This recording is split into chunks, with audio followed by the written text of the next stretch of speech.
Good afternoon, everyone. I'm Janani. I'm a computational biologist at the Michigan State University. I'm here actually for vacation, but I thought, okay, I'll give a workshop on how to use tidyverse with a sample genomic data set because it's quite applicable to the biotechnology department at large. Um, I actually did my undergrad right across the road from Anna University. Actually, me and Arjun did our undergrad here in Anna University. Then we did our PhD in computational biology from Virginia Tech, a postdoc at Rutgers, and after a long route, now I have an independent position at Michigan State University, where I'm tackling infectious diseases with computational biology. Okay, and I'm also the founder and organizer of Our Ladies East Lansing. Our Ladies is basically a global organization which is to teach, discuss, help women and other gender minorities to learn our programming language. But we open our meetups and workshops to everyone. It's just that we encourage women to lead the presentations. And Praveena here is the founder and organizer of Our Ladies Chennai. She'll be co-teaching this workshop with me. We teach business school subjects, all quantitative subjects to graduate school students, mostly in the US. And as Janani mentioned, I'm also the organizer and founder of Our Ladies Chennai. It's nice to be here and see you guys, and hope you get, you learn as much from this workshop as we have fun doing this.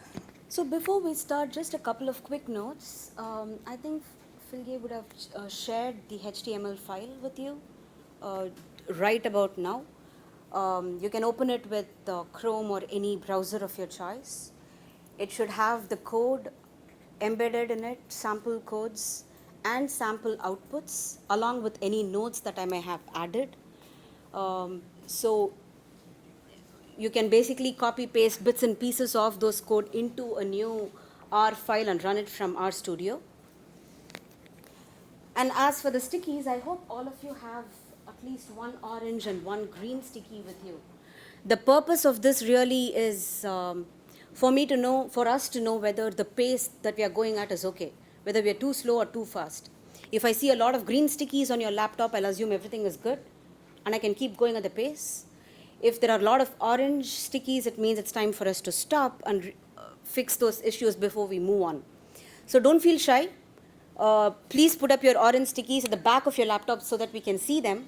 Arjun will also be here to help you if you are stuck in any place. So between the three of us, hopefully we can get past any place that you're stuck with. Okay? How many of you here have actually worked with tidyverse? Okay? Have you worked with any of the component packages of the tidyverse suite, like say tidyr or dplyr or ggplot for data visualization? Okay? All right. So then this is a pretty appropriate workshop because it's a lot of fun to use this package, or rather a suite of packages. What this does is to take any kind of raw data set that we might encounter in our everyday research and helps us convert it first to a tidy data format, and to manipulate it and do any basic data wrangling exercises, analyze your data, and immediately at every stage along the way, make beautiful illustrations and data visualizations that will help you recalibrate your analysis and go on full circle and help you ask the right questions and also answer them. So we have a lot of fun working with tidyverse, which is why we volunteered to come and give this workshop. And I certainly hope you have fun too.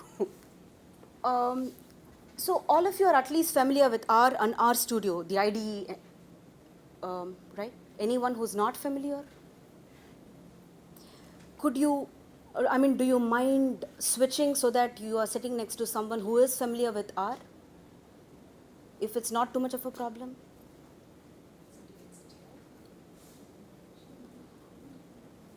Or okay, never mind. If it's too much of a hassle, don't bother.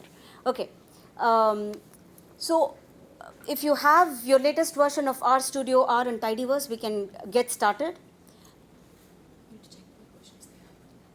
Could you go into your RStudio and just type version? That will tell you what your latest version of RStudio and R are. Okay. So your latest R version could be 3.5.1 or 3.5.2.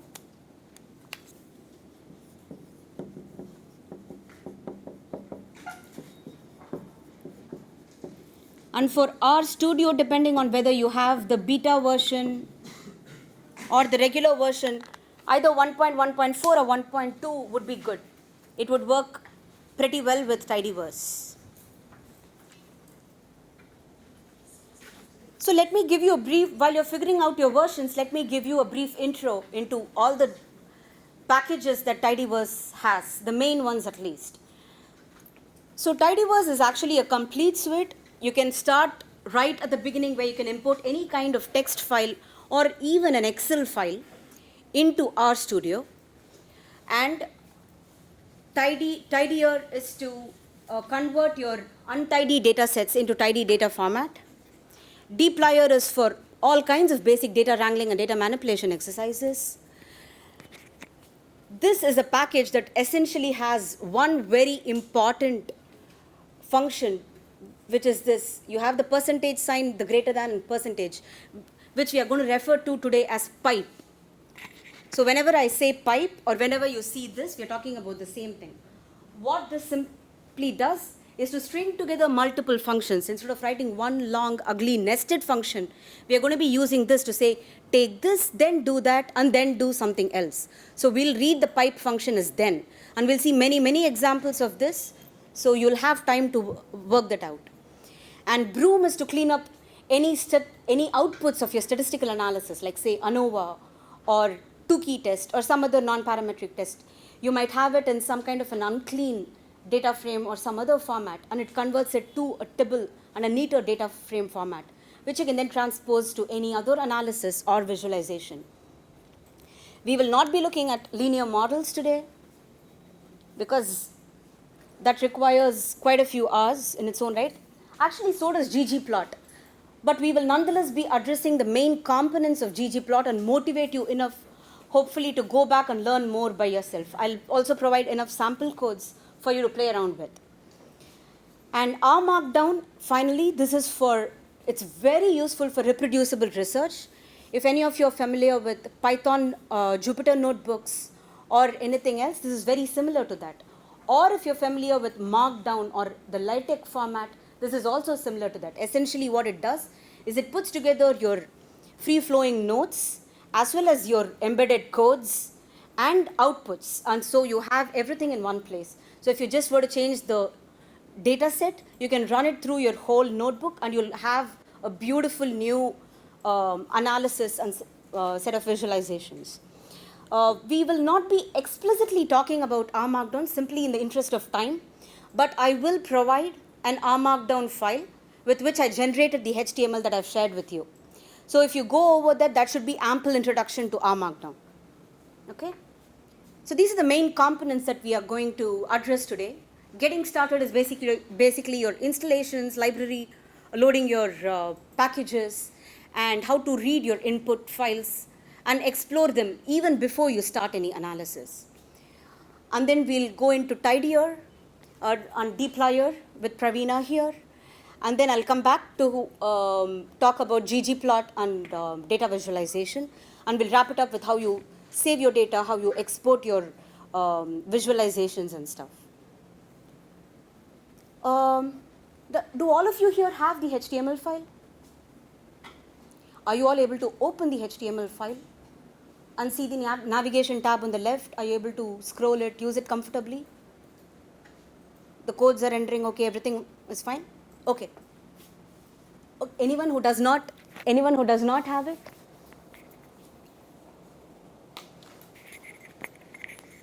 Did you get a mail from? Yeah.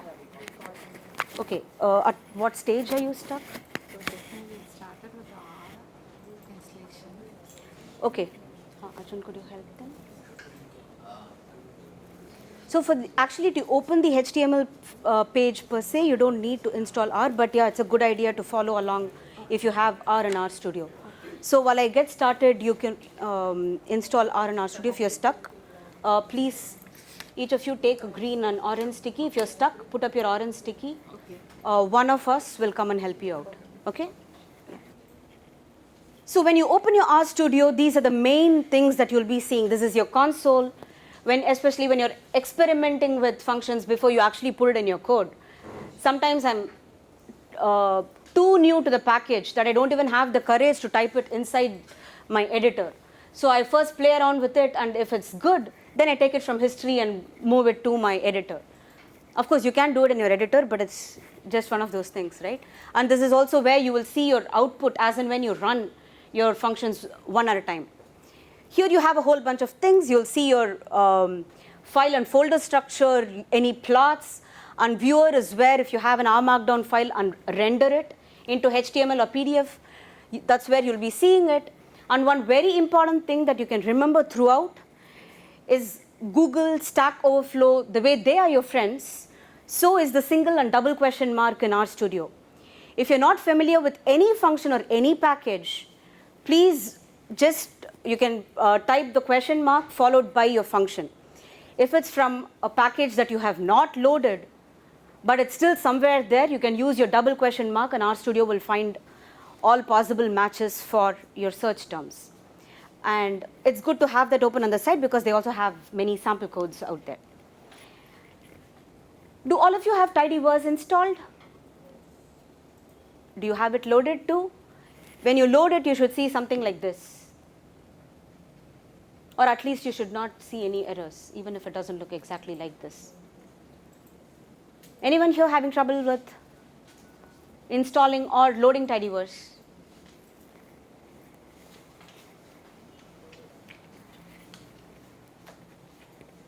If you have trouble, feel free to put your orange sticky around it.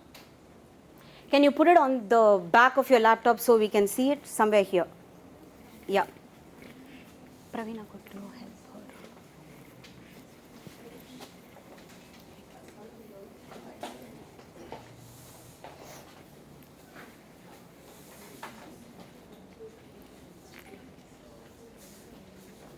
I'll continue in just about 30 seconds to make sure that you have tidyverse because the whole workshop banks on that.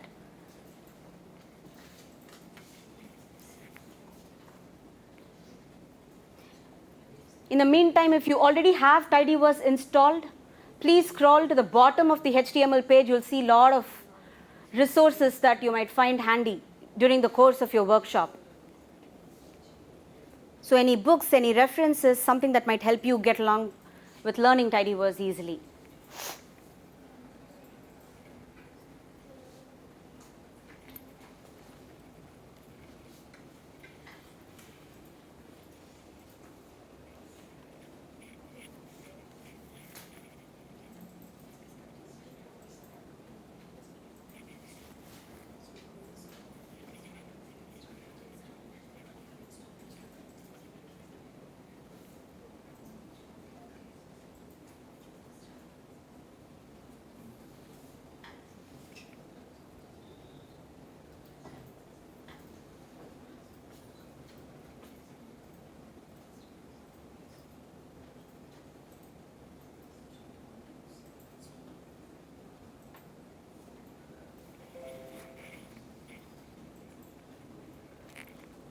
Okay, let me start talking about this before we go to the actual file where you'll be working it out. So these are different functions within reader package of tidyverse. If you can basically use read_CSV to import any comma separated value file. And these are standard files that you can even export from Excel or any other downloaded genomic dataset typically comes in a CSV format. There is another one which is CSV2, which is basically if it's semicolon separated, right? And if it's an atypical separator, you can just go with read_delim and specify whatever separator they have used in the text file. So these are all going to work with your plain text files. Now, if you've been working with Excel for a long time, or the source that you're looking at, some database for instance, might only give you an Excel file, and that might not be clean at all to work with. So you might want to first import it into R before you proceed with any other analysis. So luckily, thanks to Jenny Bryan, we now have the read Excel package that's part of tidyverse as well. And if you use read underscore Excel, you can import any Excel file. There are plenty of useful parameters here, including specifying which sheet you want to import, which data range you want to import, because sometimes they use these fancy merged cells that are not going to work well with R. So you want to eliminate all of that and specify which range of cells you want to pick out of Excel into R. So there are a whole bunch of things you can do. Now I've only specified the most commonly used options here. There are many, many more. Again, if you just say question mark read underscore Excel or question mark read underscore delim, you're going to get all of that. In fact, I've specified column names equal to true so that you import the header, but that's a default. So technically, you don't even need to do that. The default is that it's going to get in your header row. So today we are going to be working with, before that, very quickly, all of you are from biology background or at least aspire to be in a biology background? Okay, so talking about genomic dataset is good then. So this is the dataset that we'll be using today. We'll be downloading it directly from GEO, so you don't have to have the dataset beforehand. We'll just get it from a URL. Okay, and what this has is gene counts across various samples. These samples are from 3 different sequencing companies and across 2 different age groups. It has adult samples, which says A, and fetal samples, which say F. You'll know what I'm talking about once I show you the actual data set. And there are samples from 5 or 6 different tissues, including colon, stomach, and I don't have a list here, but you'll see it soon. Okay, colon, stomach, heart, kidney, etc. And this is basically a rather standard RNA-seq kind of data set. So hopefully this will help you with your other RNA-seq or microRNA data sets as well. And what we have here is a semi-cleaned up text file, but it is still in a wide format, and that's not very helpful to work with. So now I'll quickly take you to the HTML.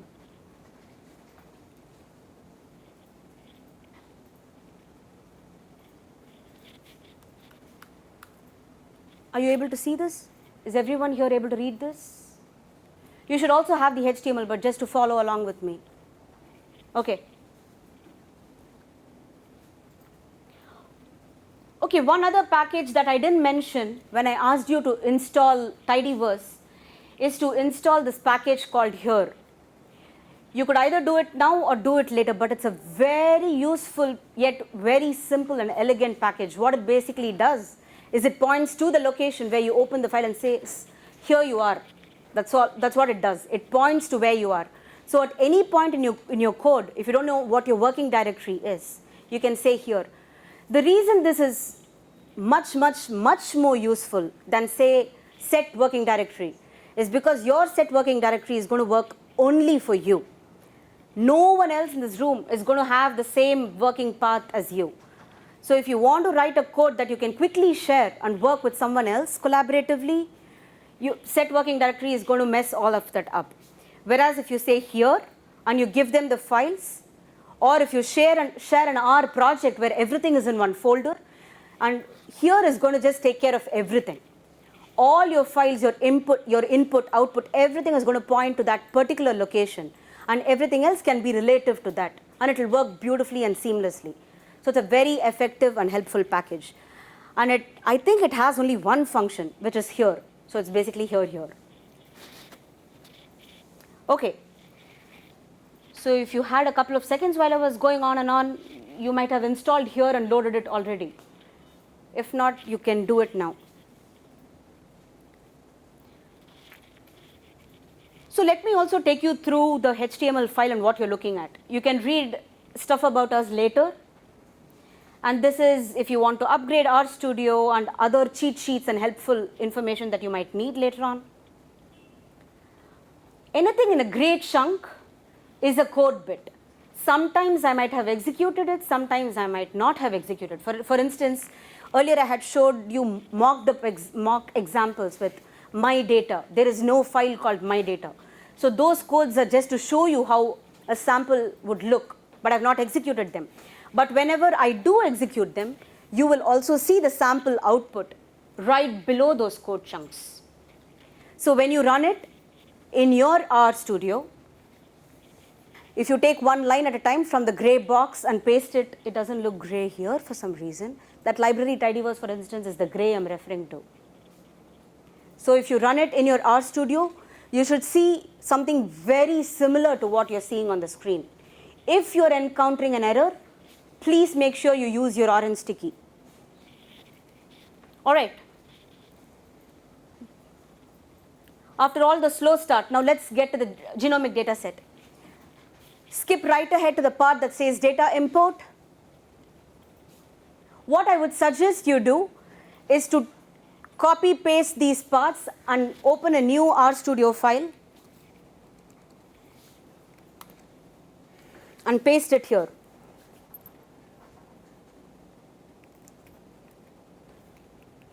And if you're running one line at a time, you can use the shortcut command or control enter, and you'll see that it's being executed here. Actually, you can't see it that well, but well. Okay. In this case, we have a tab delimited file, which is why we are not using read underscore CSV, but we are using read underscore TSV, which is for tab separated values. So you have the URL for the genomic data set. Now you have your genomic data set stored in this GSC 69 something variable. All of you with me so far?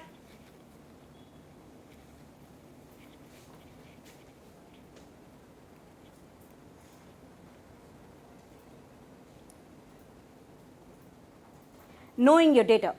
So one of the very first things I would recommend you do is to first look at your data.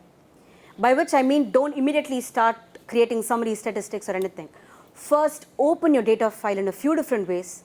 See what are your columns, which are nothing but your variables. See what your rows or your samples and observations are. Check for any missing values.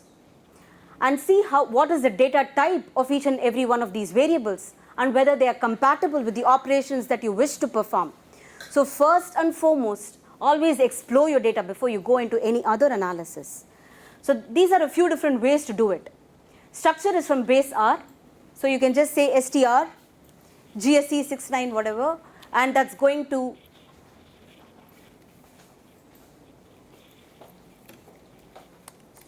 so if you just say structure GSC,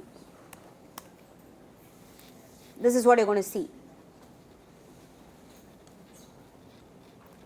Yes, this is helpful. This is giving you all the necessary information saying what the columns are, what the data types are, but it's still not the most helpful of formats. It's not very easy to read an output like this, right? You're trying to explore your data, you're trying to help yourself, but this is not particularly helping you. So there are some other nice data exploration functions within tidyverse that you could use. For instance, you could use glimpse, sorry.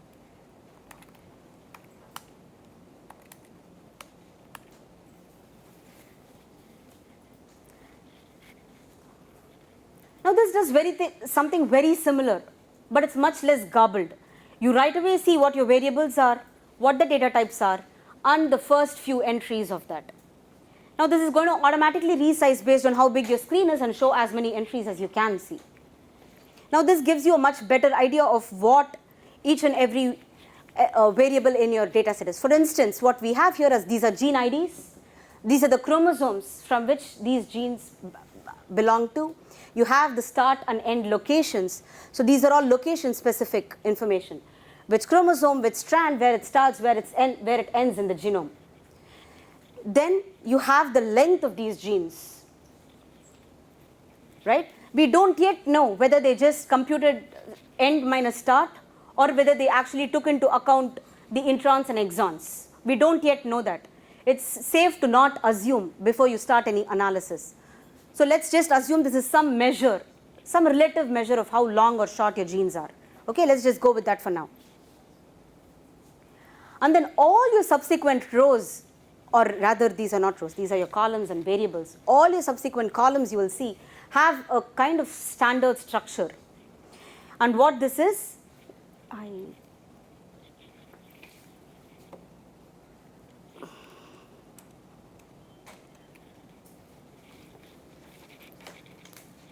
so what you might see is something like AF underscore colon or BA underscore stomach.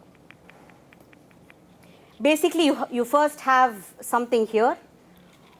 What this is telling you who sequenced that particular sample.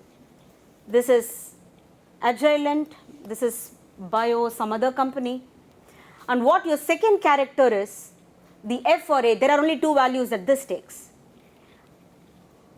And this is either if it's a fetal sample or an adult sample. And then your underscore is separating where the where the sample was acquired from. So the last piece of information that you have here is the tissue type. So each and every column name is actually a composite of 3 different pieces of information.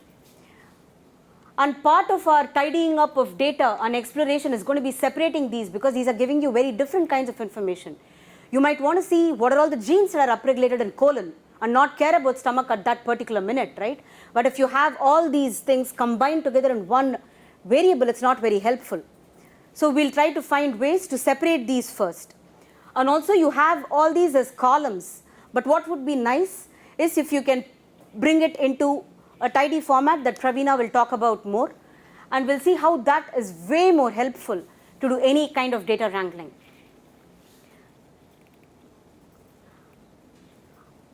And what each of these variables has, these numbers, the integral numbers that you see here are basically the gene counts.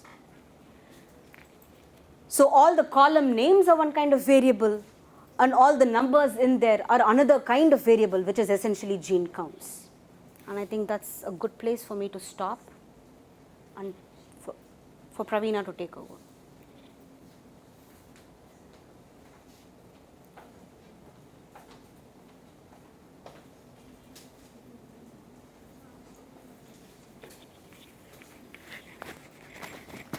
So far, everyone with me, before you move on to the tidier package, you at least have a fair understanding of the data set before we start? No orange stickies, so I'll assume we are safe. I'll come to you. 1 second.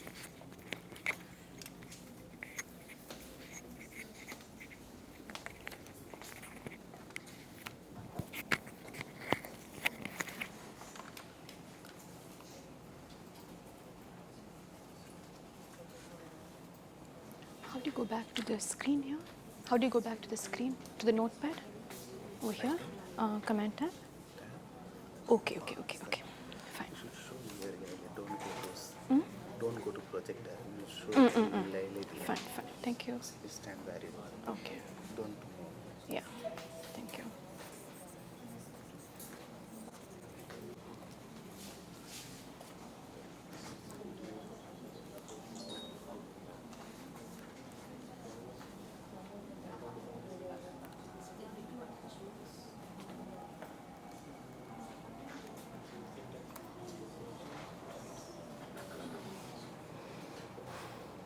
Hi.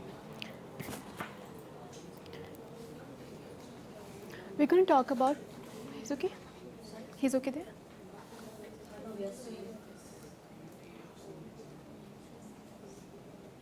Okay. We're going to talk about tidy data and untidy data. What does this data look like to you? Is this a good way to describe anything? John, male, sex 1, female, sex 0. It tells you that he's male and he's got blue eyes. Is this a good way to describe data? Or would it be better off if you did this? So that's the difference between tidy data and untidy data. Now we're going to see how you can convert your untidy data to tidy data. We're going to look at 4 functions: gather, spread, separate, and unite. You can imagine data in 2 forms. You can imagine a column which is spread out. You call it the wide format. So that would be like this. Like this one. So that's your, sorry, just a second. this one is, it's wide. So when you gather it, you see, do you see how it's got more observations now? It's gathered, and that is spread. You're spreading your data out, and this is separating into columns and uniting columns into a single column. We'll look at those now. So this is tidy data. In each column, you just have a variable. Can you see that? It says country, year, cases, and population. So you have, you only have one kind of variable in a column. It's not mixed up. It's tidy data. And observations. The first row is only about Afghanistan. The second one is again about Afghanistan, but only Afghanistan. So this is what you call tidy data. So each variable in the data set is in its own column, each observation in its own row, and each value in its own cell. So this is the difference between wide and long data. We're going to see how to convert one to the other. So gather, I want you to imagine, gather is, it's wide data, and you're gathering your rows. You're gathering it this way. So you have multiple rows now. You're gathering all your columns into rows. Spread, again, is you're spreading your rows into columns. So you have data like this, and then you're spreading it out, and then separate and unite. So this data, if you look at the table, you have three countries and 6 values there for 2 different years. But is that, this data is actually spread out. You're gathering it. Do you see how you're gathering it? So the function we use here is table, pipe. Pipe is something you use to nest your data. So it's not. Could you use the laser so it's also recorded where you're pointing to? Okay.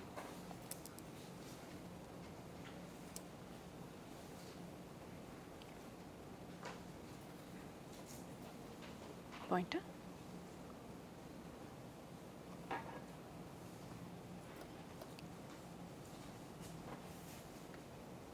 Thank you.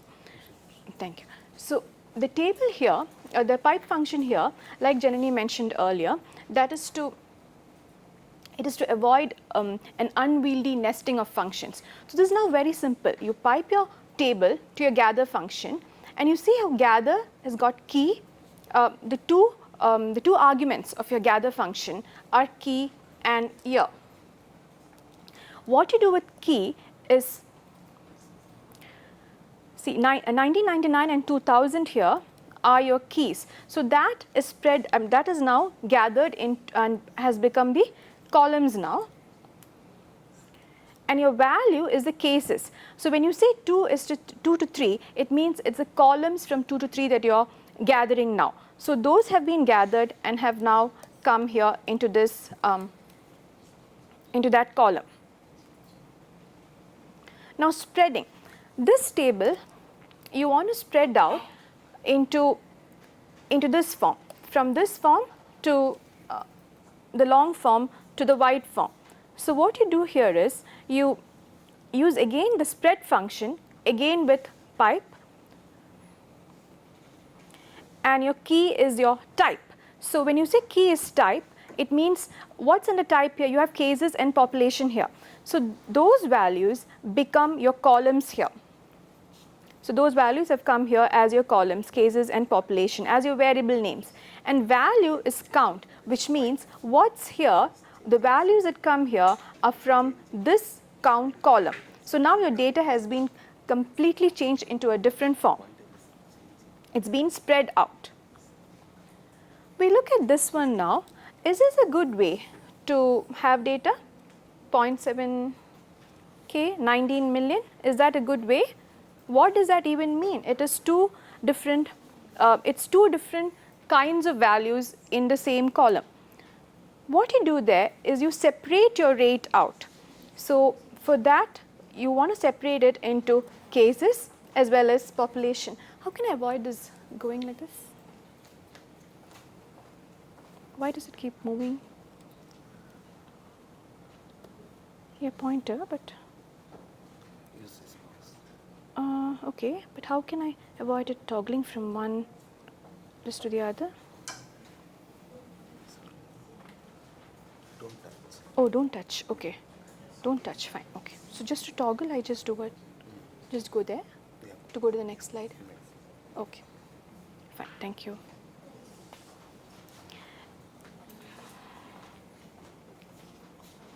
And this is separate, where rate has been separated into cases and population. We look at this. You can see the separate function. Table is piped to the separate function here. And this is rate. So it's rate, column is rate. That means it's rate that you are now separating into cases and population. Into is equal to C cases population. That's what that means. You're separating the rate column here into two other columns. And the separator is a backslash, that is this one, and then convert is true. We go on to unite, where you want to, this is a really strange way of showing the year. It's century and year. You want to just have a year like 1999 or 2000. So you want to unite the columns century and year. For that we do unite, column is year. That this year is this. You want to have just one column called year, and that year is made up of these columns, century and year, from this table, and the separator is, there is no separator. See, there is no separator here. We look at this when we do the genomic data set, we will look at all of these functions. To also wrangle data, you have certain other functions, filter, select, mutate, transmute, arrange, summarize, group. I will look at each of these. Okay, it's filter would be, if you had several rows of data, you pick out only those that meet a certain condition. So out of these 5 rows, you get maybe only 3 rows. So you're filtering out data there. In select is different.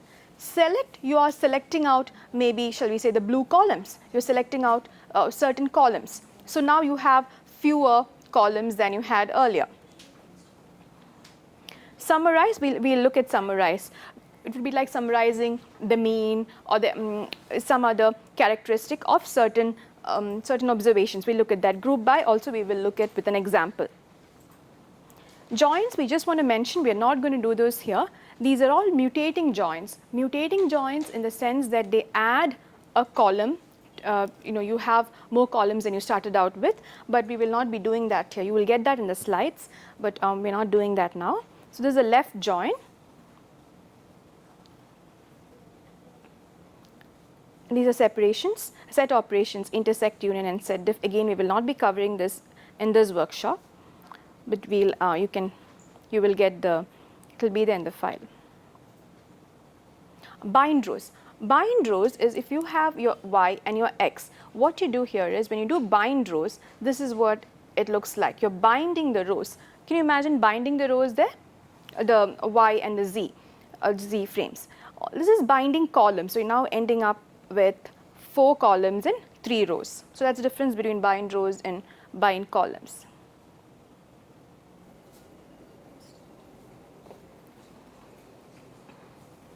Now select, we mentioned select earlier. Select has several helper functions. I told you with select you can select columns from particular columns from a data frame. Now select has helper functions like matches or contains or starts with or ends with, which means you only choose the columns that satisfy those conditions. So here what we're doing is we want to select all the columns that start with that match AF. When AF is in square brackets, that means you want either an A or an F followed by an underscore. That is what you mean by the square brackets. So if you look at the result of that, I have piped the GSE 69360 to select gene ID matches this. So it gives you only those observations or only those columns where the gene ID contains an A, not the gene ID, there will be, it will select gene ID definitely, and also it will select only those columns which have either an A or an F followed by an underscore. If you look at that here, do you see that here? Everything has an A or an F followed by an underscore. Only those have been selected here. See, A or F followed by an underscore. So this is one way to use the select function with the matches helper function. There are several more like starts with and ends with and contains, but we won't be doing that in this workshop. Now going back to the R Markdown file.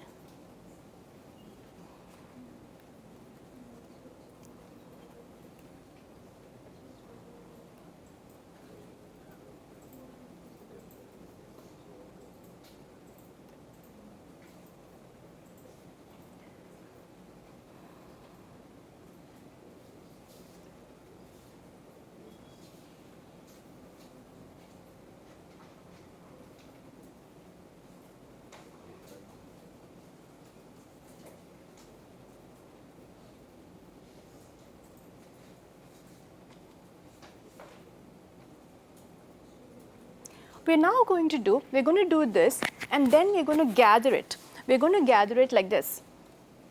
Remember, gathering is you're bringing your data frame into, to have more observations. So we'll just gather that.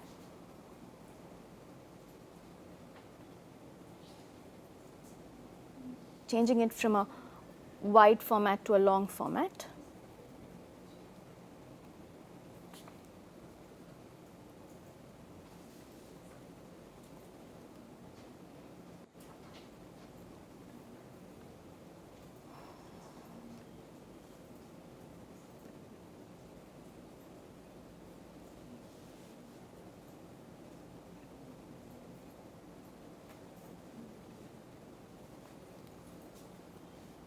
It's not opening up here. Where did that go? Let's just minimized. Okay. Thank you. Whole thing.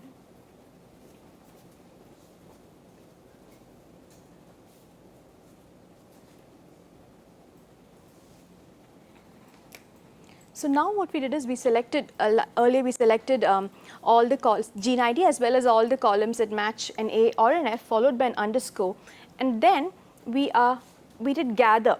If you look at that now, if you look at this here,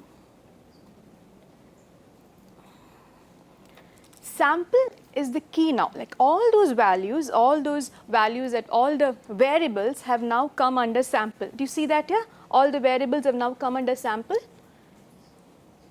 And there are a lot more rows, and all the counts earlier, how you remember what it looked like, you had these columns and all those values have now come under counts. And when you say gather minus gene ID, that means you're not gathering gene ID, it's just going to be there. And then all the AF and all those values have now come under sample, and the values have come under counts. So you're modifying your data a little bit, you're playing with it a little bit there.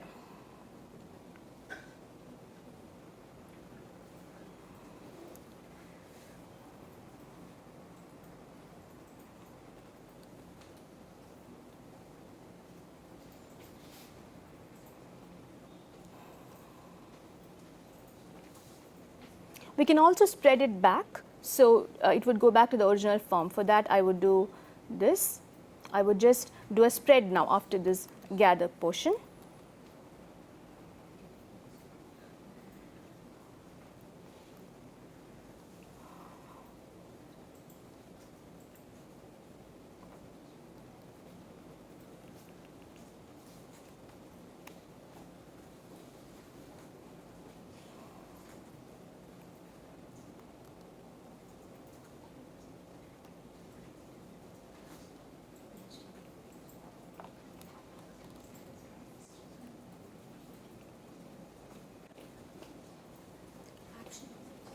This has already been executed in the HTML, no? Yeah, So but you I'm finding it hard to toggle between HTML and this. No, I'm saying you can directly use this itself. Okay. This, because you have the Ah, input so you and have the the- output. Just fine, use fine, this. great, Ask okay. them to do the copy pasting, so it'll save Okay. you some time. Fine, thank you. Yeah, thank you. Okay, can you guys do that now? Can you bring it back to the original data? The code is there in your HTML. I want to see if you get this output. You have selected, I showed you how to select gene ID and all the columns that match A or F followed by an underscore.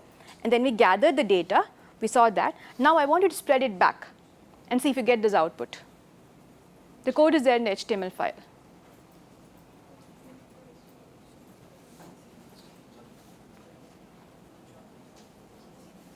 So one tip here is you can actually paste the whole chunk, but if you just want to run it one part at a time, you can, for instance, select just the part until the pipe. And if you just hit Control Enter or Command Enter, it's going to execute only the part that has been selected. So you don't have to type it out 3 or 4 different times for each of the stages. Just have the whole thing, but execute it one part at a time and see how your output is changing. So you'll see what each and every additional line is actually doing to your previous function. So that might be a helpful way to look at these chunks, so you're not overwhelmed with all the new functions in there. You can first select the columns, see what is happening, and then you gather it. You'll see how it's going from the white to the tidy format. and then you spread it back. You'll see how it's very nicely going back in just one command back to its original format. Right? So you try it one at a time. You can select it just until the pipe and then do it. So you can do this not just for this, but for everything else that Praveen is talking about. So that's just a quick tip in case that helps. You don't have to copy, paste, or write multiple times. Are you all getting the output back? The same output?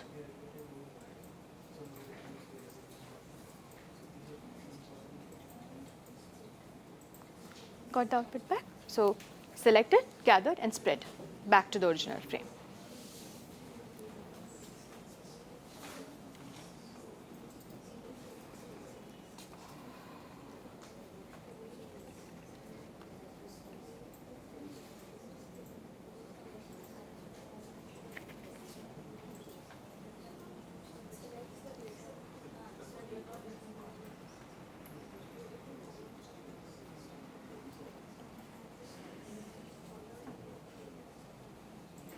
Is everyone able to execute the previous code chunk?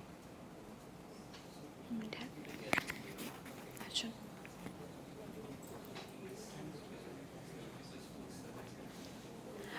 You copy it from the HTML file. Don't type it. Copy it from the HTML file. Send the HTML file. Did you get the HTML file? Huh? Sit here. Sit here.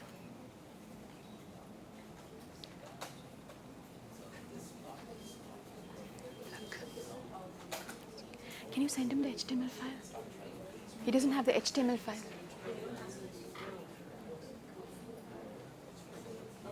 He hasn't. Sit here.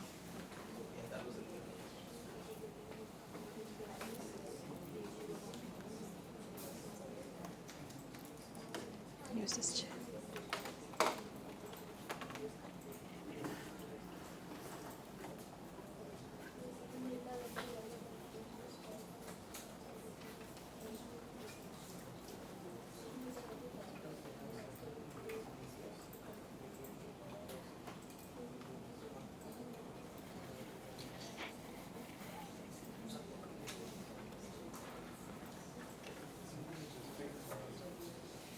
Specify which column. You generally type the name column names. Not numbers. That's right. Your type of column names. You can type of numbers as well. For example, if you want to type column 5, you say 2 colon 5.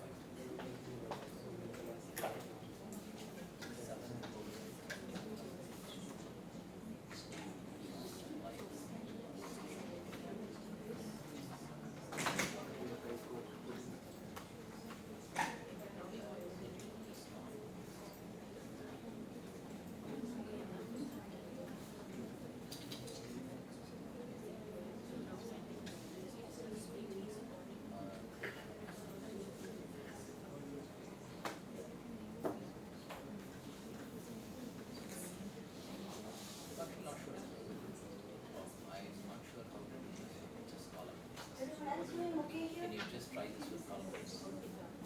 Yeah. Okay. It's a good point actually. This tool doesn't tell me.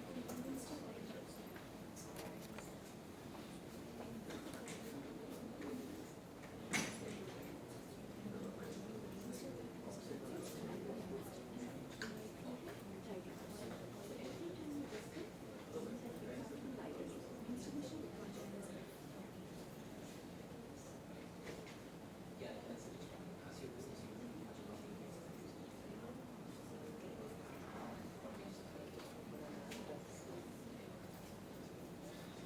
Oh, by the way, I forgot to share a useful tip much earlier on. If any of you are having trouble installing RStudio, which some of you still seem to be having, or with installing tidyverse, please go to rstudio.cloud. You can log in with your GitHub account or your Google account.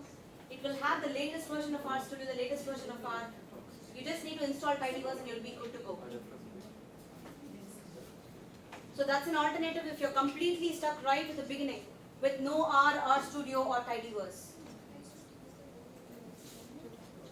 Within the file window, there will be something called upload. So if at all you need to upload any file, you can upload it there, but anyway, you're typing it from the HTML, so you should be fine. Now, if any of you are having trouble with RStudio Cloud, then again, please put up your orange sticky. The rest of you, if you want to go ahead with the HTML and keep executing, if you have questions with future stuff, that's also fine. So you don't have to wait on it.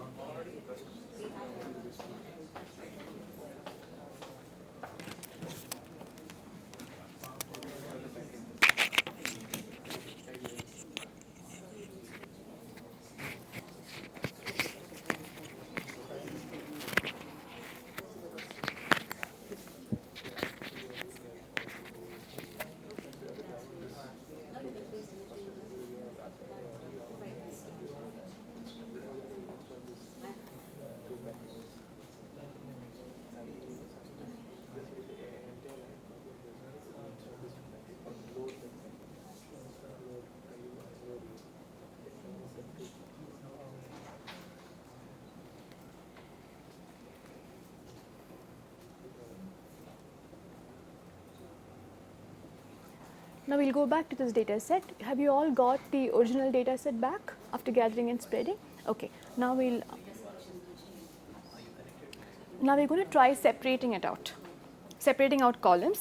So let's go back to what we got after gathering it. It was just a second.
We'll go step by step now.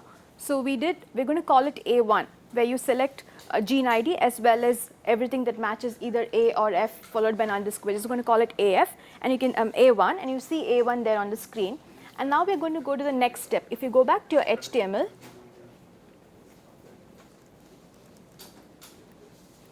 the next step is gathering. So I'm just going to do that. So it's like I'm going to call it A2 now.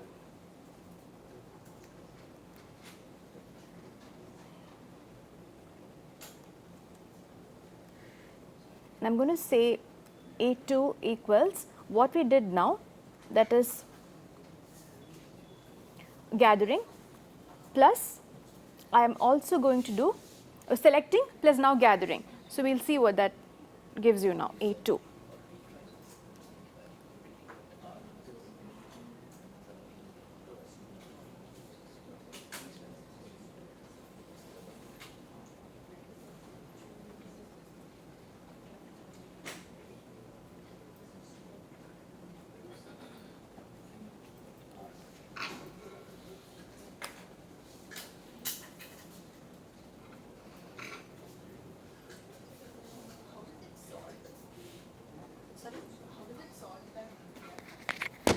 Right now, it's just taking the same order in which your original data set was, but she'll show you how to sort if you were to sort it a different way. Right now, it's taking the first column that was AA underscore colon.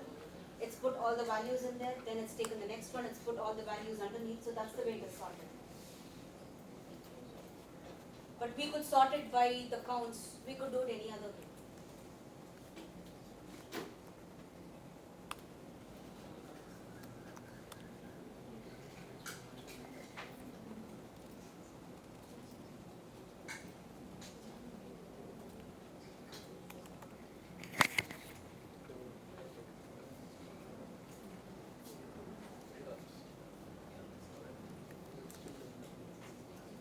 Janani, can I use my laptop? Can I use my laptop? Sure. Just, no, Sure. can I? Did I do that? Yeah. Okay.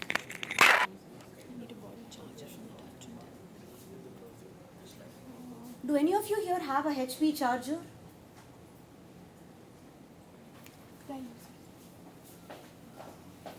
She wants to use her laptop instead of mine.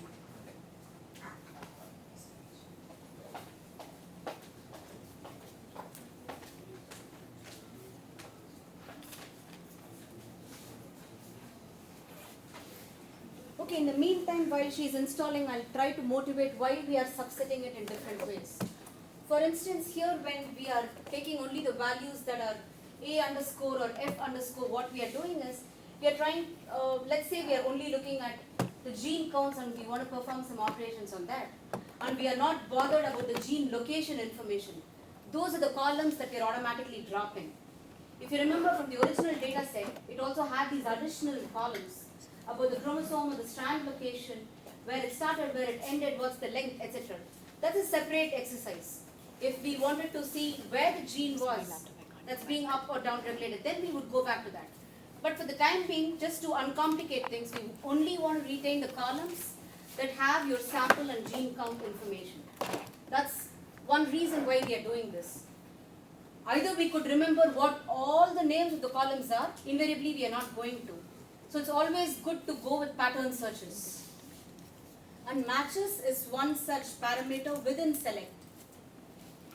If any of you are familiar with Unix or Linux, you might have used regex within VI or as part of awk or sed.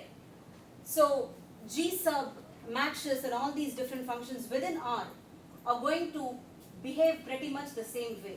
If you give it a regular expression and say, look for these patterns, that's what it's going to do. So that's what it's done here with respect to the column names. Some of the things we are showing here is just to say that, yeah, we can do it, so we are doing it. But in this particular case, there is a real reason why we are subsetting these columns. Yes? Is it like matching to all columns, or is it like it's specifically matching in a particular column? So here it's going to look in all the column names. All the column names. All the column names, because you've not specified otherwise. It'll go and look at all the column names, see if it has either A underscore something or F underscore something. But you want to retain the gene ID that does not fit into that A underscore F underscore pattern, which is why you're explicitly mentioning it there. You're saying keep the gene ID. Apart from that, what I need is columns that match this pattern. Because that's when it will fit into this particular format. When you want to convert it from a wide format to a tidy format.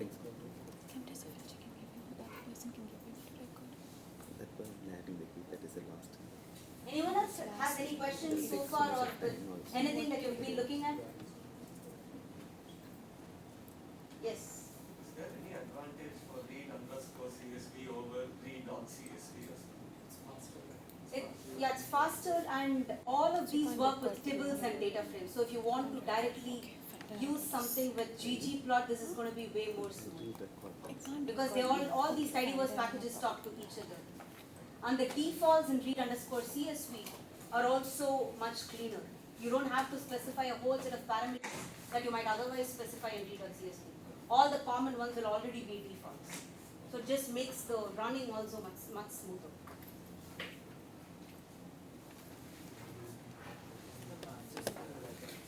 Sorry?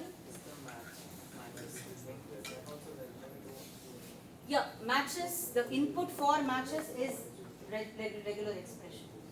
But if you only were to look for regular expression, say within the entries, then we would use other functions like gsub, which we will get to. No. Here we are only subsetting that. We are not doing any pattern search and replacement. We have not come to the replacement part. Because I was just trying with the startups thing. Uh-huh. That wasn't working. I see. So with the dollar? No. Sorry, with It's not the, the keyboard, yeah, I'm with the just not caret. comfortable with It wasn't working? It wasn't.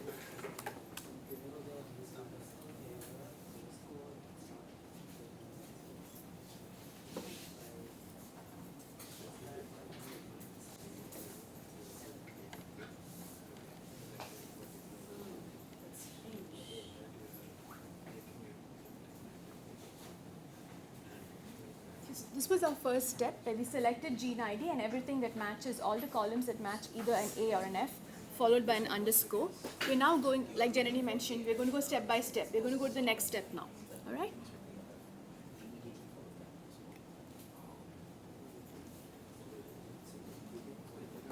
And you see the structure of that we call that A1, and the second one I'm going to call A2. So you can see how it changes after you gather it.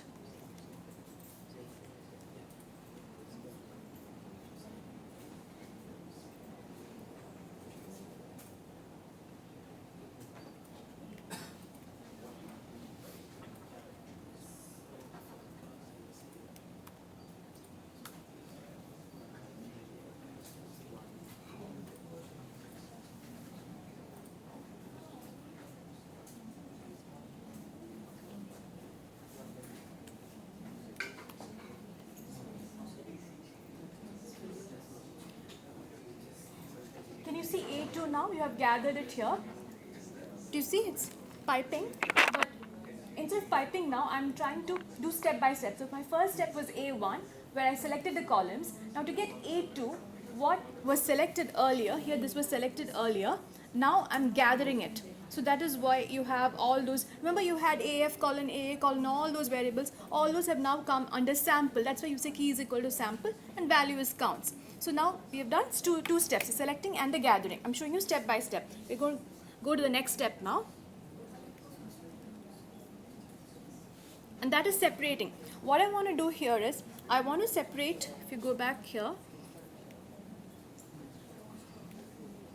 I want to separate the sample, you see sample here, I want to separate it into two different columns. So I'm going to use the separate function now and we'll see how that works. So I'm going to call that A3.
You want me to connect the mouse for you? Is that easier? I'm not able to.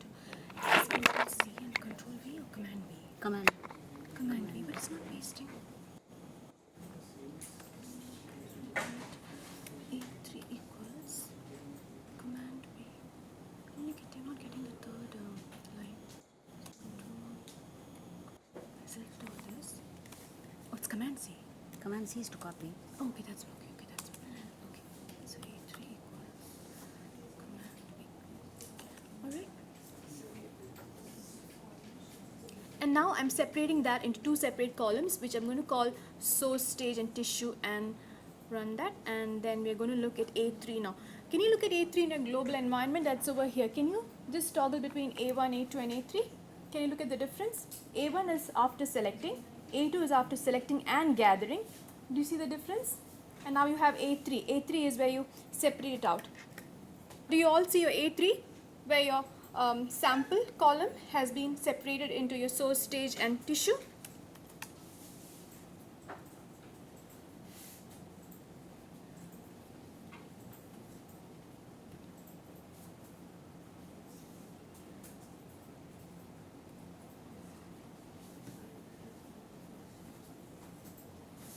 Source, stage, and tissue, AA. Okay, so we've done with that step now.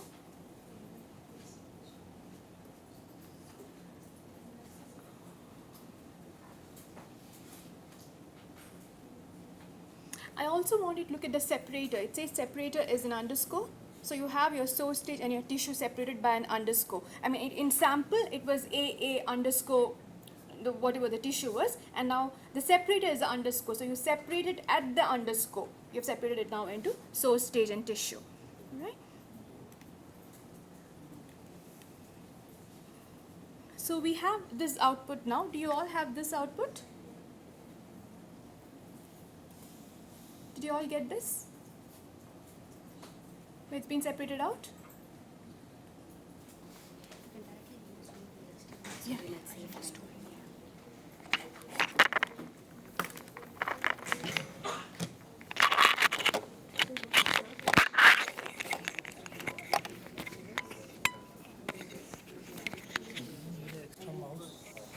No, mouse is okay.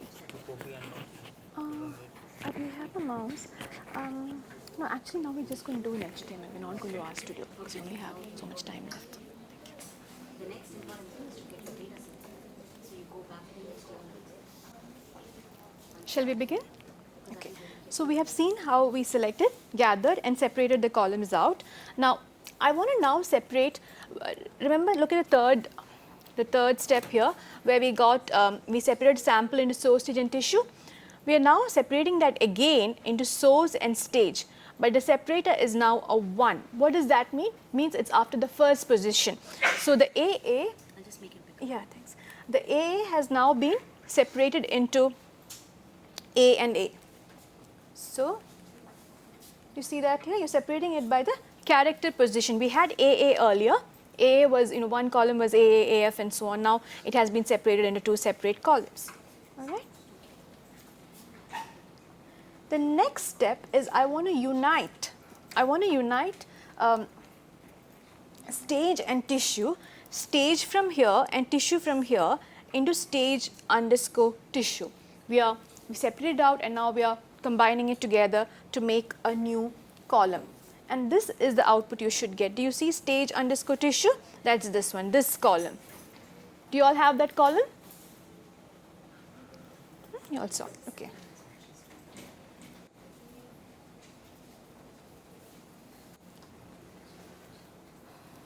Now we're going to go back to data wrangling. These were some of the functions we saw earlier, but we said we would come back to those now, and we're going to start those now. Filter. Filter, select, mutate, transmute, arrange, summarize, and group. It's very important and very simple once you get the hang of it. All right? Filter. Filter is filtering out observations or rows that satisfy a certain condition. So you're first going to do head of this GSE 69360. So you get an idea of what are the variables and all the rows there. And now I'm filtering it by a certain condition. So I'm saying filter GSE 69360 length less than 50. So this is what you get, this tibble. And if you look at the length here, it is less than 50 throughout. Do you see how it's been filtered out? So filter is one function you can use. We can also do it this way. We can rewrite it using the pipe. As Janani mentioned, instead of nesting functions, we can use a pipe. So you go sequentially from, so your data frame, pipe, a function, pipe, the next function. So it's a much easier and cleaner way of writing functions. So that's what we have done here. Instead of just writing filter like we did earlier, like we did here, we're now piping it this way so that we can add on more functions. If required, you can add on more functions. So we've piped it to pipe then filter length less than 50. It's the same result. If you look at length now, it is less than 50 throughout. So you only have 124 rows in this. Only 124 rows have length less than 50. Yes? How is filter different from subset? It's almost the same. Subset. It's a different way of subsetting. Like, does it give any advantage over using larger data sets? No advantage I can think of. Filters have any advantages over subset. Just different ways of doing it. Again, this is one of those things that works well with table format and it's faster. And also it has many more parameters that you can specify within filter.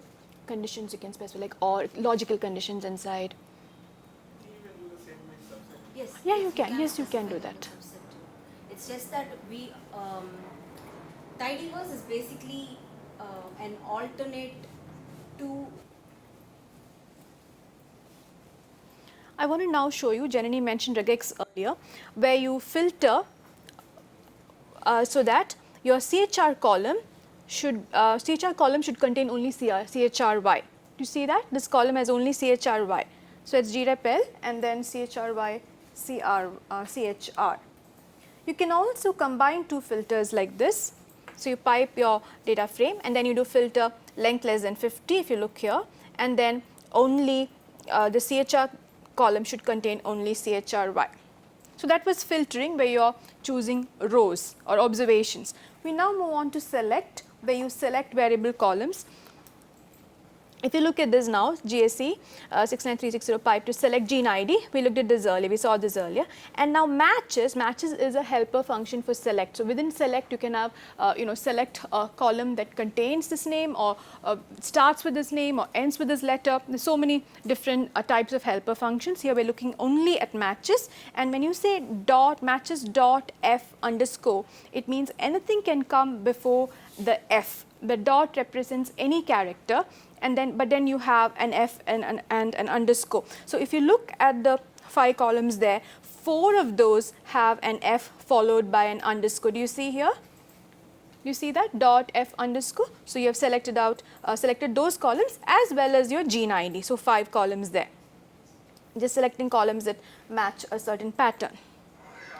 You can also exclude columns. You can not choose certain columns if you do a minus. If you do select minus HR, if you look at this table, you see that none of these columns have been selected. None of those are here. See, none of those are here. So if you do a select minus some column, then you don't get that column in your output.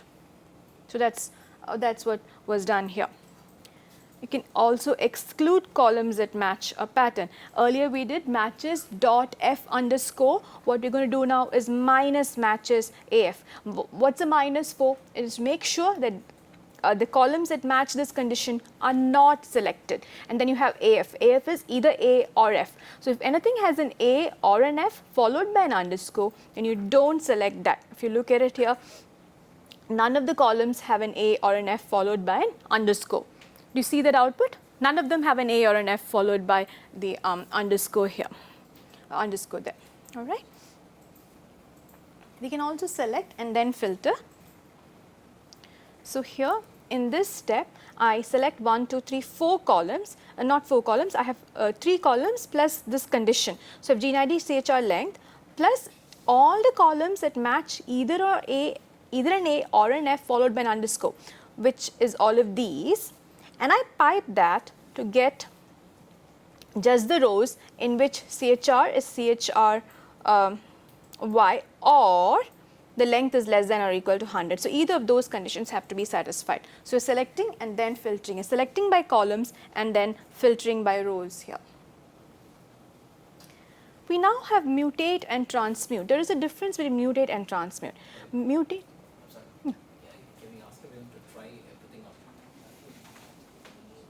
Okay, now we'll move on to mutate and transmute. What mutate does here is, let's look at this for a moment first, and you're selecting everything that does not match AF and the head, and then you're excluding columns matching a condition. We looked at this already. Now what mutate does is, it changes, it adds variables, but whatever variables you already have still are kept. Transmute, on the other hand, will add variables and drop existing variables. So that's the difference between mutate and transmute. Mutate, you add on variables, but you keep your existing variables. In transmute, you drop existing variables. We look at this condition now. Gene lock is GSE 69360. You have selected certain columns here, that is selecting only those that don't match this condition, and then you're doing something with gene ID. Can you look at gene ID in your global environment? Can you look at that column? Do you see it has a dot and then values? So what you're doing there is, when you say G sub this pattern, G sub is replacing. You're replacing this pattern with nothing. So your gene ID, you are removing the dots, then 0 to 9 is whatever digits there are there, star is repeat as many times and $ is end. So you know it's a dot followed by digits, and then that's it. So you're taking off all that part, you're removing that part, you're substituting all that part with nothing, and so your gene ID has now changed. You don't have the dot and the digits, you don't have that anymore. So that is what mutate does there, and then you pipe it. You are removing this number. If you look at CHR, you in your global environment, CHR column, you see there will be a colon, a semicolon followed by a dot, and all of that is removed again with G sub. You come back to mutate again, use mutate again, but you go to start, the start column, and again you are removing everything after the semicolon, the dots, any character, repeat as many times, and that's the end. So you remove everything after your, including your semicolon, and everything after that is removed. You do the same thing and you change that to as numeric there. Do the same thing with end and with strand, and that, can you see what output you get there? Can you see, look at your start and your end and your strand, how have they all changed? They don't have the columns, the semicolons and the dots anymore. You see how those columns have changed? Okay, if you compare to what it was earlier, all of those have changed. So you can look at, okay. So just one Yeah. point to add here. For instance, in this case, for some weird reason, they have decided to combine all the isoform data into one row for the gene. So as you may be familiar with, your genes can have multiple isoforms depending on how your exons and introns are put together, or rather how your introns are removed and which exons are removed, right? So now, typically these are going to be different rows in your RNA-seq data. But for some complicated reason that we have not read the paper, right? So we don't know why they have done this. But there is only one row per gene. So all these different isoform data have been semicolon separated. Now let's say we are not interested in all these different isoforms for the current study, and we just want to take the first entry, or rather the first isoform for each of the genes and only work with that. That's what Praveena is showing. You're taking only the first entry and removing everything after the first instance of your semicolon. And you're doing this for each and every one of the columns that has this semicolon, which is all the location information essentially. So gene lock is the location information. You're not looking at gene counts here. So that's essentially what you're doing and why you're removing all the parts after the first semicolon. And also because you're removing the details for the subsequent isoforms, you're also cleaning up your gene ID column itself, like she mentioned. So anything after the final dot and the number, so that's basically telling you dot 1 is the first isoform, dot 3 is the third isoform of the gene.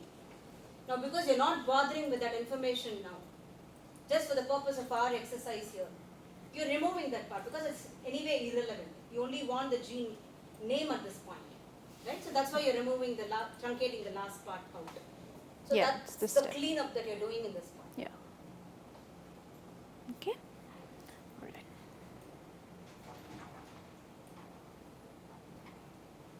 And now we want to create new variables, KB start, KB end, and KB length. So we do that here, and you see earlier you're adding these three columns. So when you do mutate, remember you are adding columns and your original columns are still there. So you now have, you've added these columns, KB start, KB end, and KB length. Now we do transmute. If you do transmute, you end up with only these three columns. Remember, mutate and transmute, big difference. Transmute, you drop your original columns. So you only have these three columns here. Now everything else has been dropped. Now we move on to distinct and arrange. Distinct, if you do distinct CHR, it gives you all the distinct values of CHR. So only about 25 distinct values of CHR are there. So it just picks the unique ones. We can also do that with strand here, gene lock distinct strand, gives you just positive and negative. Those are the only two kinds of strands. You can also pick unique combinations. So if you do distinct gene lock pipe to distinct CHR strand, it gives you all the combinations here of CHR and strand. This is to arrange in the decreasing order of your data. See, arrange. So arrange is usually, if you just do arrange CHR, then it will start with CHR1. But if you do arrange decreasing CHR, DSE CHR, then it's starting, it starts with CHRY and then it goes in the reducing order. You can also arrange by CHR and length like this. You're sorting by the CHR and then by the length. And next is group by and summarize. Janani will do group by and summarize.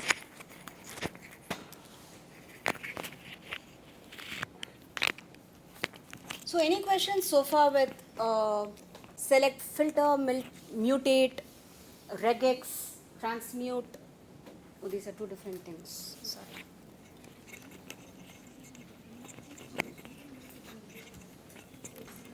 No. Any questions so far? Can we continue with group by and summarize? Okay, one of the last things that Praveena mentioned is arranging in descending order. The reason we are not using minus, which might sometimes seem intuitive, is because in that particular case when she was ordering the chromosomes, that was a character data type. That's why you're using descending. Now, if it were a numerical one, as in the case of length, so for instance, I've commented that out. But if you just copy that part, arrange chromosome minus length. Length is a numerical data type. So that for that column, you can just use minus. You don't have to say descending. Minus works for numerical integral data types. So that's one small difference between how you would deal with character and number.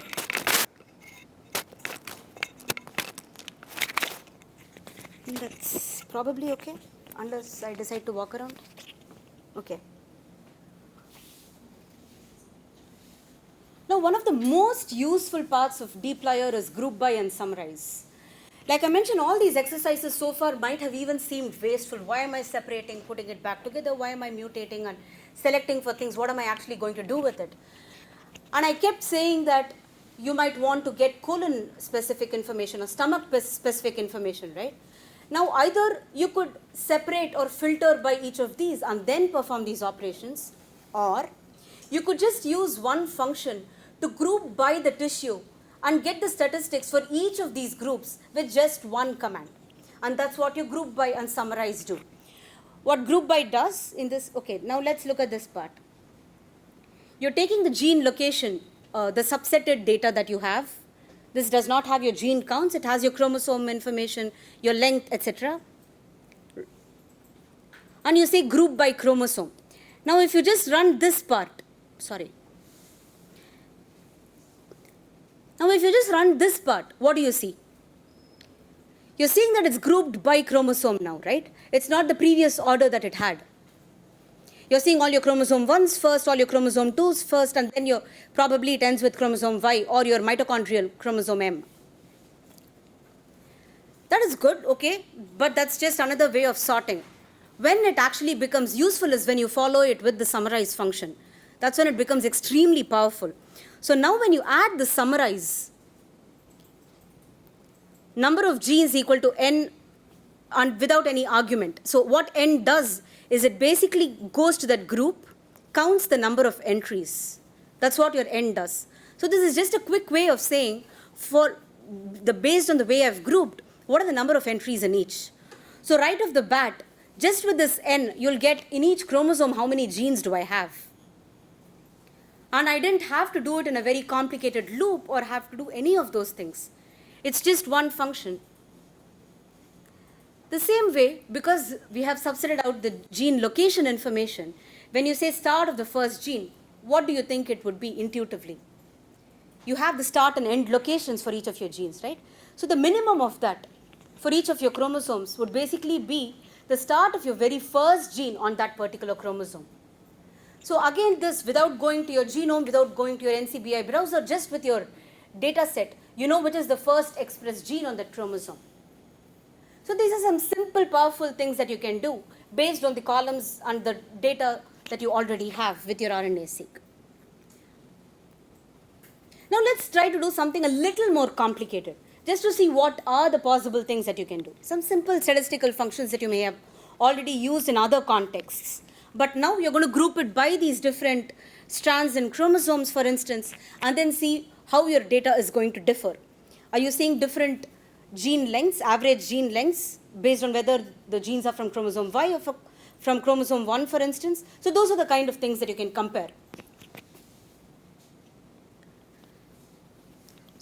okay, before I stop and ask for questions, let me run through this. I'm supposing that you may have questions after this. Okay. Now, the first one is what I already mentioned, which is you group by chromosome and the strand, in this case, not just the chromosome. And then you're counting how many genes are there in either orientation.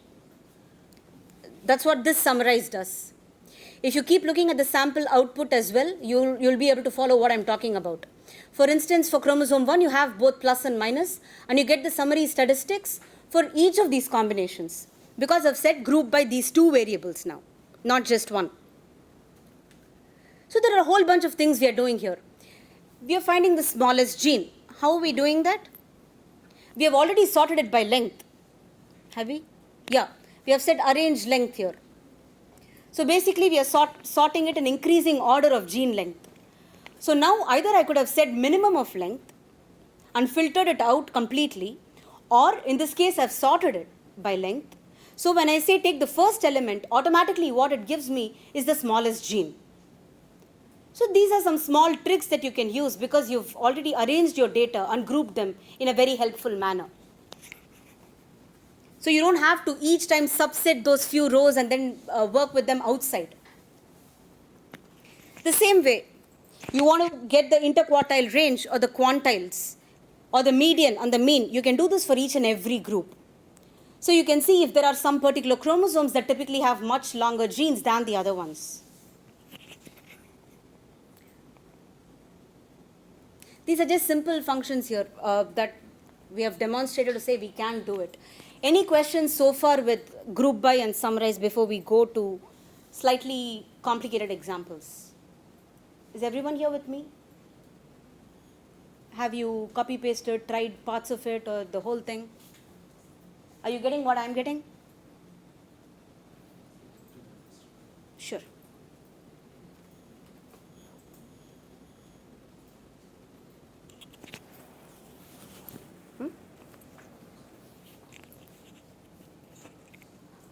You could probably try for a minute or so and then we'll go to the next part of it.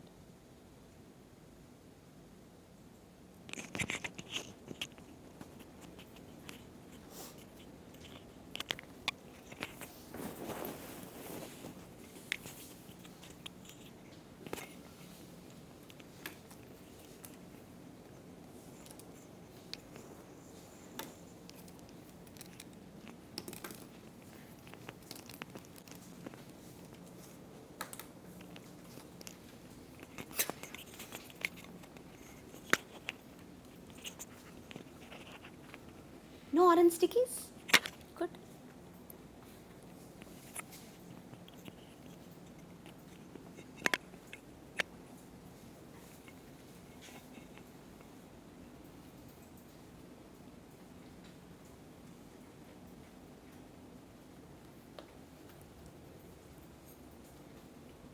So one of the things you may have noticed with examples that Praveena showed and what I'm showing now is, if you don't save the output into any explicit other variable, it's going to print all your data to the screen.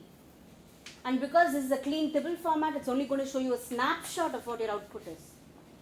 If you actually want to save your output, you would have to lead it with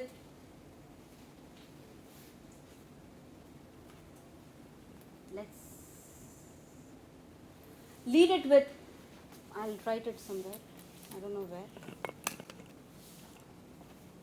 Oh, I have an app for that. Okay, so if I want to save all of that now, let's say I'm performing all these operations with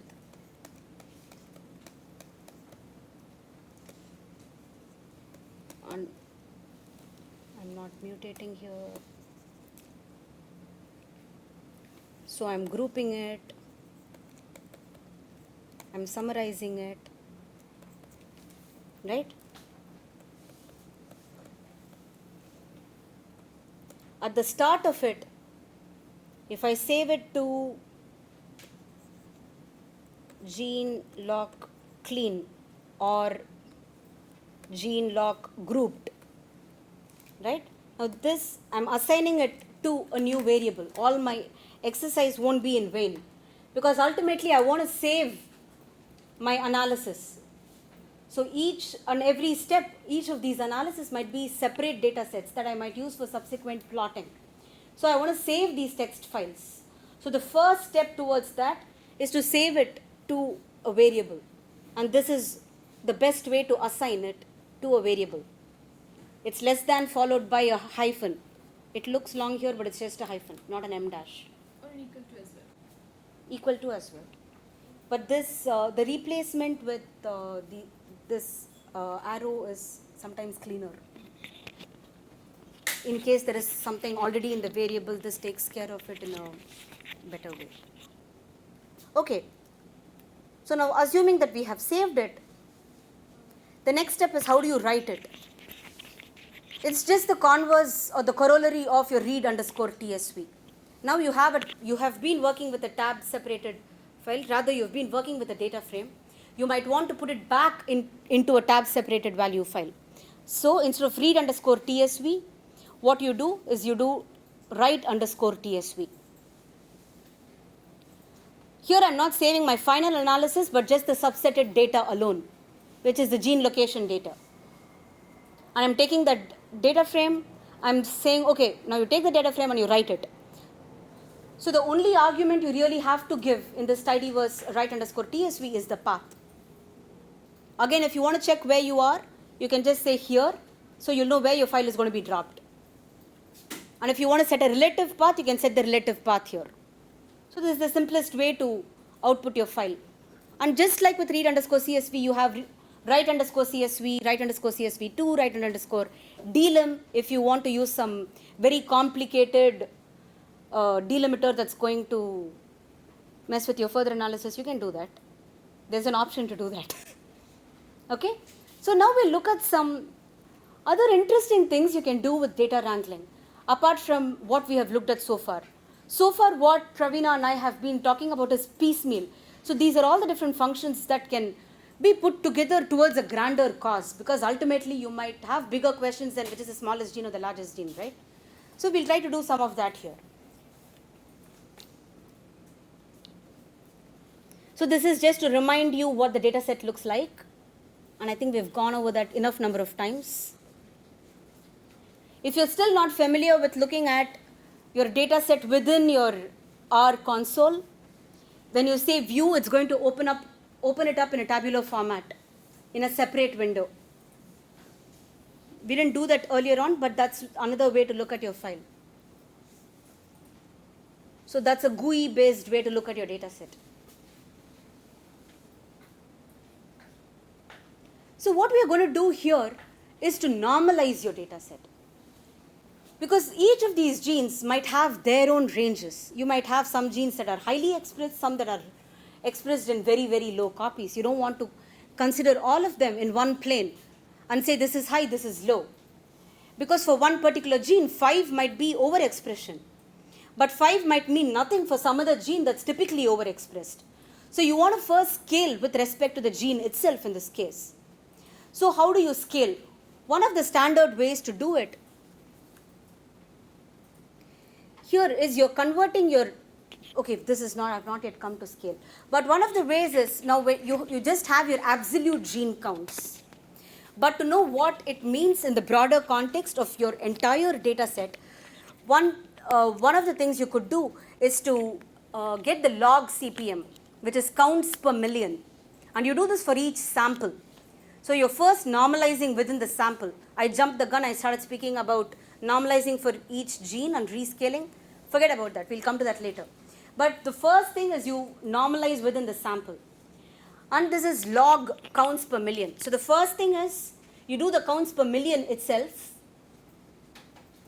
which is this part here, which is how you would normally do it, right? Which is x by the total of that into million. That's basically going to give you your counts per million. So it might look complicated, but it is what you would do otherwise, even probably if you're in Excel or something. And then you're just taking the log of it. The reason you're adding 1 is you don't want to have to deal with any zeros. You don't want to have negative infinity and run into errors. So you're just adding 1. And you're adding 1 to everything, and we are assuming that that's going to be inconsequential. Yeah, and it mostly is for gene, as far as gene counts go. So this is a user-defined function here.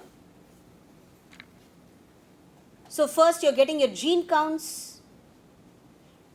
You don't want to perform this normalization on your gene IDs. So you're first removing that. We'll stitch it back later on because we're not messing with the order. You can always stitch it back using bind columns.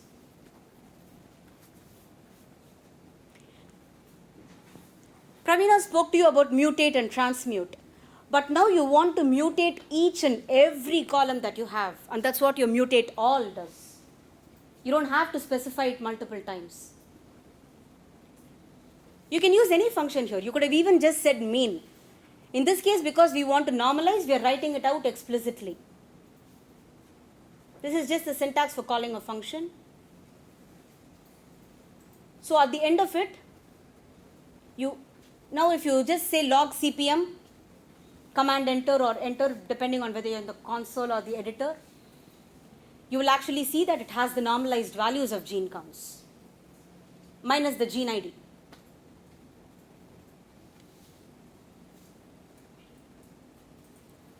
And summary is an inbuilt function where you're just trying to see whether everything is behaving properly. You don't have any NANs, which are your typical errors, or any missing values. You can look at all of that with the summary function.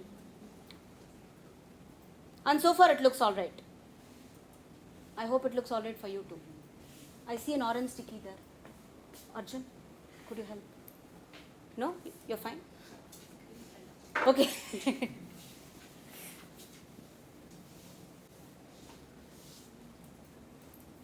Everyone good?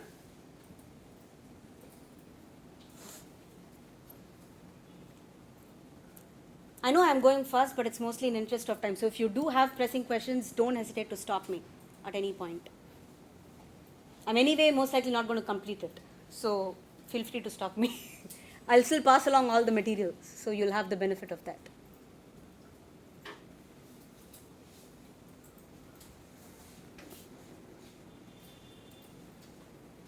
So like I promised, you want to get back to the original clean format where you still have the reference and the gene ID, right? So which is the first thing we are doing next.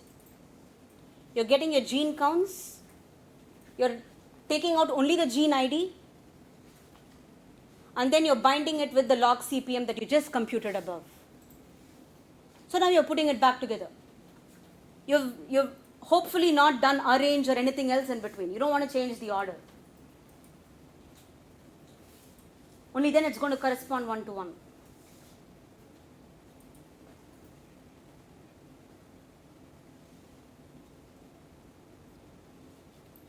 Once again, you will notice that we did all of this in the original file. So you again have these three pieces of information together, right? So what we are doing next is nothing but what you already did,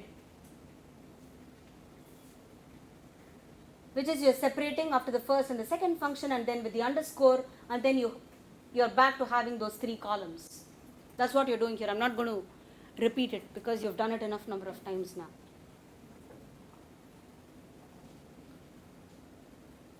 And finally, what we are adding here is at the time when you're separating tissue and stage, you don't want to just deal with A and F anymore. We are getting a little sophisticated, right? So what we want to do is spell it out. We want to say adult and fetus. Because when we are plotting in the next step, you don't want these A's and F's.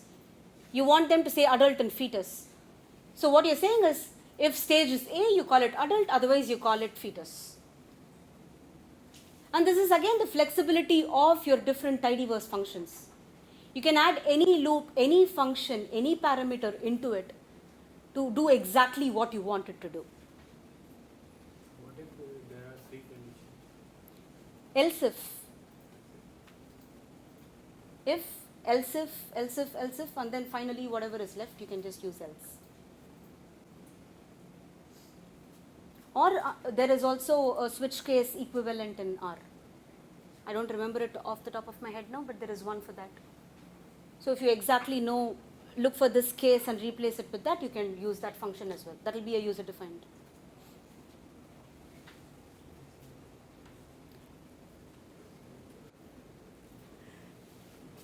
And it's always good at every stage. Right now I've stitched together a whole bunch of things, but when you are writing it out, and especially when you're new to the package and new to the function, it makes sense to do it one at a time. You might be assuming that you're doing something, but every typo is going to result in an inadvertent error. So after every step, print out your output to the screen, which is why many times I'm actually not saving it to an output variable. You might forget to see it. So your error is going to get carried along. So every step of the way, just look at it, make sure your expectations are on par. I mean, your output is on par with your expectations. If not, fix it right away. Because you're not going to see any explicit errors. It's going to split it differently, and no one's the wiser, right? So just make sure you look at it every now and then.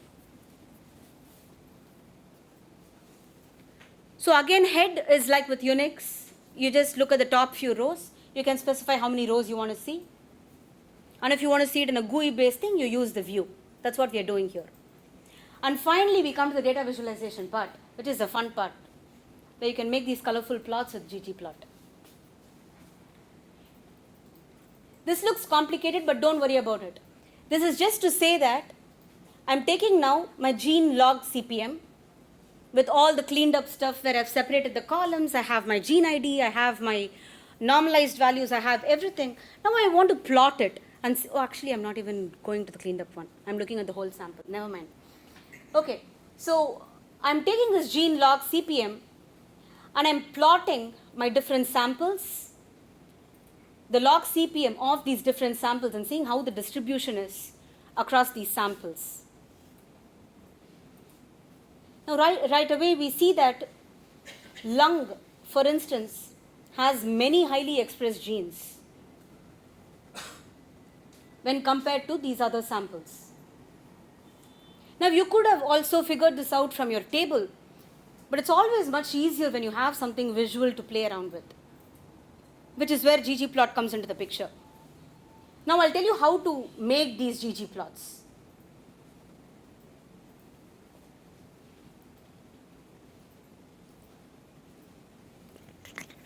Okay, this is almost the final part of the presentation. So, if you have any questions so far until the visualizations, now is a good time for you to get all of those clarified. Any questions? Is it that time of the day when you don't have any questions? Or are we just that good? Okay, the basics of ggplot. GG here stands for grammar of graphics. And there are three essential parts to any ggplot function that you write out.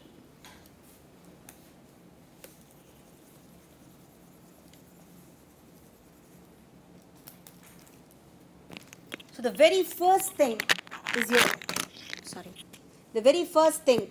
is your data, then your aesthetics, where you're specifying what you're plotting, which variables you're plotting. Not just the x and y axis, but let's say you want to color some other variable, or by shape, or by size of the line. All of those fall under your aesthetics. And you specify what are the different elements that you want on your plot. So the second one is aesthetics. The third one is the actual kind of plot, the geometry. And then you have n number of customizations.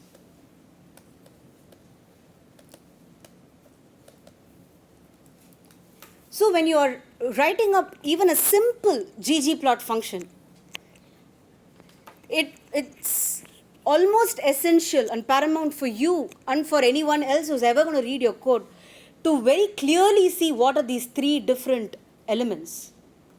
They should clearly be able to spot what your data is, what are the elements that you're plotting, and what is the geometry that you've picked. Meaning, is it a box plot, is it a violin plot, is it a line graph, or is it a 2D contour plot? Whatever it is, they should be able to see it from the way you've written the function. And that's where ggplot comes very handy. You've been using pipe so far, right? Now what ggplot does is, you'll start with ggplot you will mention your data, plus in the next line you'll mention your aesthetics. Sometimes you can feed this right in here with a comma. Plus you'll mention what your geometries are.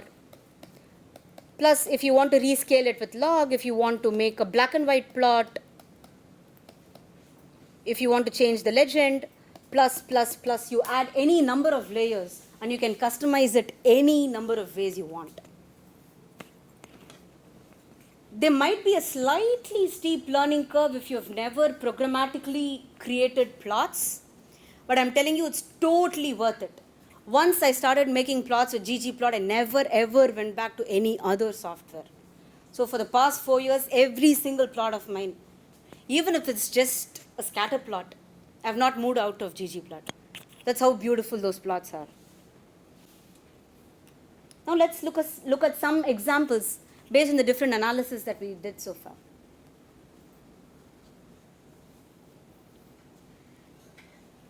So one of the very first things is you were looking at gene counts.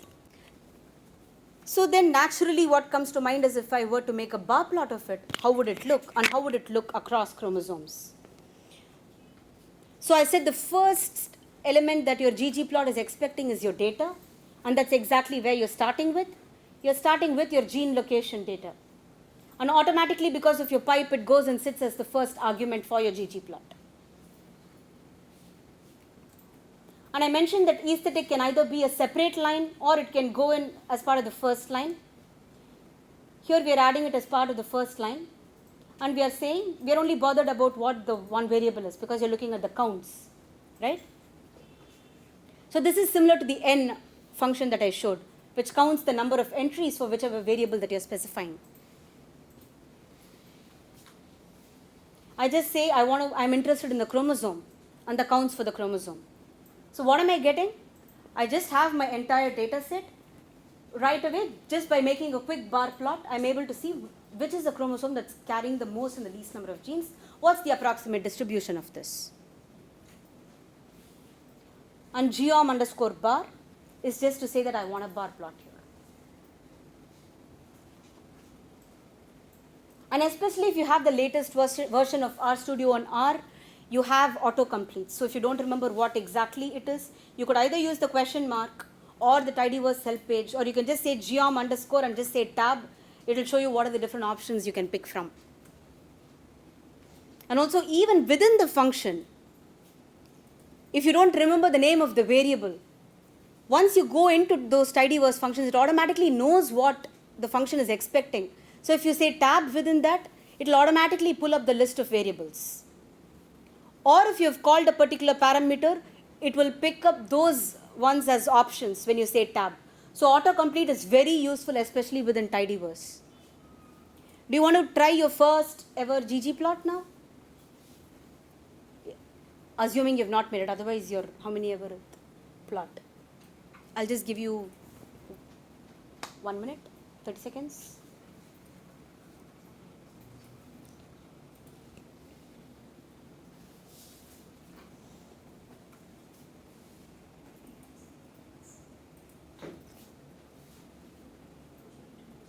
This is not the best of plots, as you can see from the axis, but we'll very quickly fix it.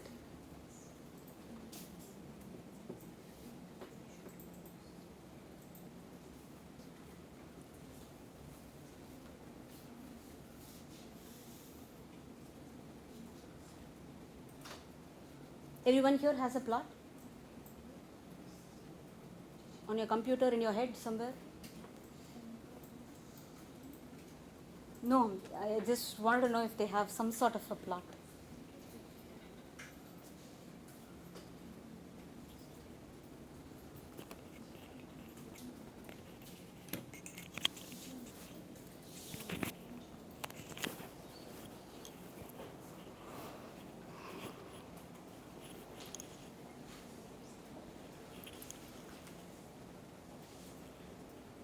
Okay, we'll move on, and if you have any questions, like always, you can stop me. So as you can see here, this looks pretty garbled. All the chromosome names are running into each other. It does not look good at all. So the first thing you want to do is fix that. There are a few different ways in which you can do that. Either you could flip the names or you could flip the plot. We'll see a few different ways to do this. And also, it might be hard to notice from the plot here, but what R does is, because these chromosome names are character vectors and not really numerical ones, the way it arranges it is chromosome 1, then chromosome 10, then chromosome 11, because it's just looking for the character arrangement of it, not the numerical arrangement of it. So what we first want to do is to specify in which order you want to see the chromosomes. So that's what you're doing here next. So if you've used R before, you might be familiar with this. You have your data frame, and if you say $ something, it's basically going to pick up that particular column or variable. So you're picking up the chromosome, and here you're saying when you factorize these, meaning these are the distinct levels that it can take. You might have 50,000 rows, but at the end of the day, there are only 25 possible values that it can take. And those are what R or tidyverse considers to be factors or levels. So what I'm mentioning here is the levels need to be in this particular order. So I'm saying you start with chromosome like always. You go from 1 to 22, then you add your X and Y and then your mitochondrial chromosome, or your mitochondrial DNA, which is considered a chromosome here.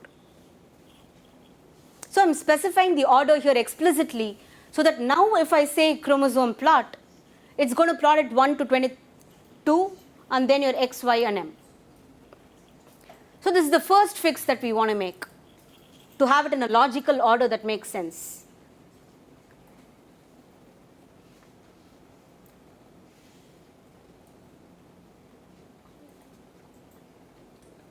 And I've saved that here. I've saved the change back to the same variable.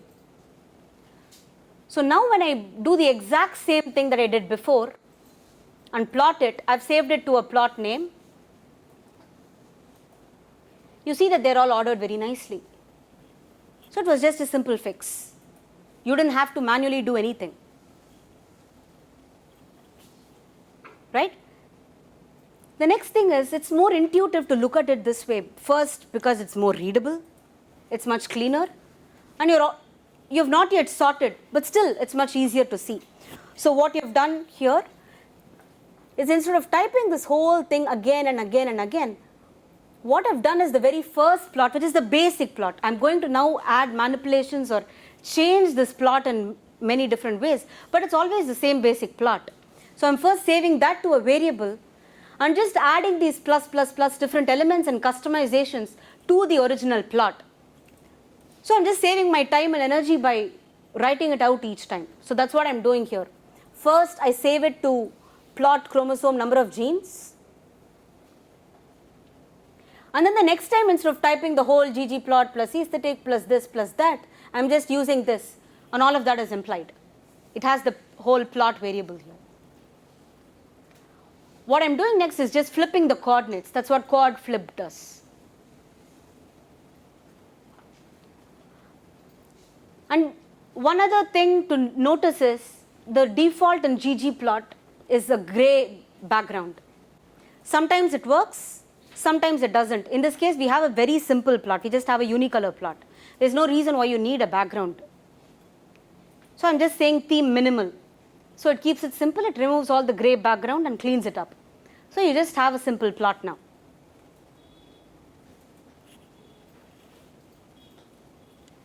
Do you want to take a minute or so to try these customizations?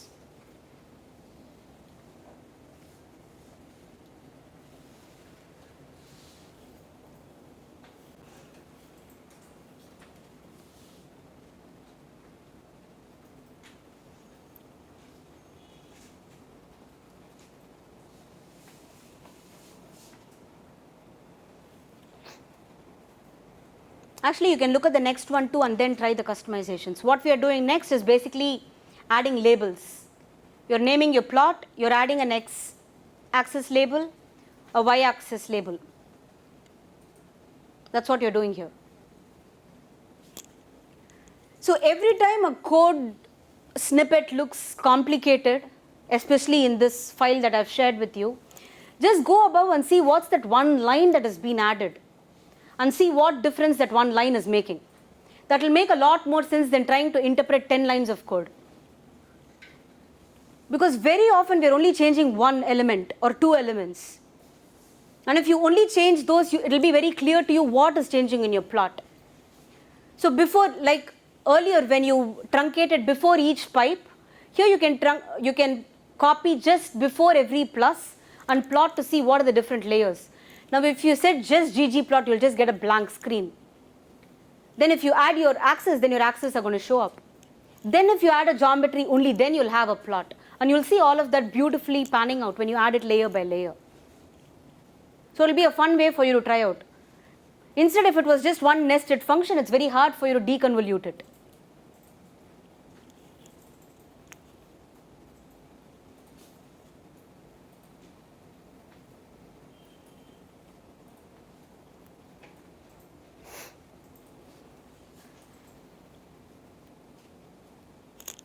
Everyone with me so far? Everyone awake so far?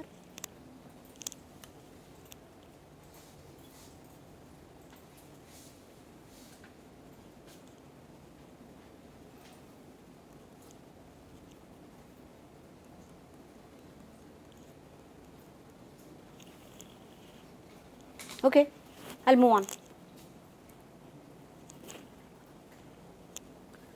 So next what we are doing is, instead of plotting a bar plot with the counts, here you are doing a histogram.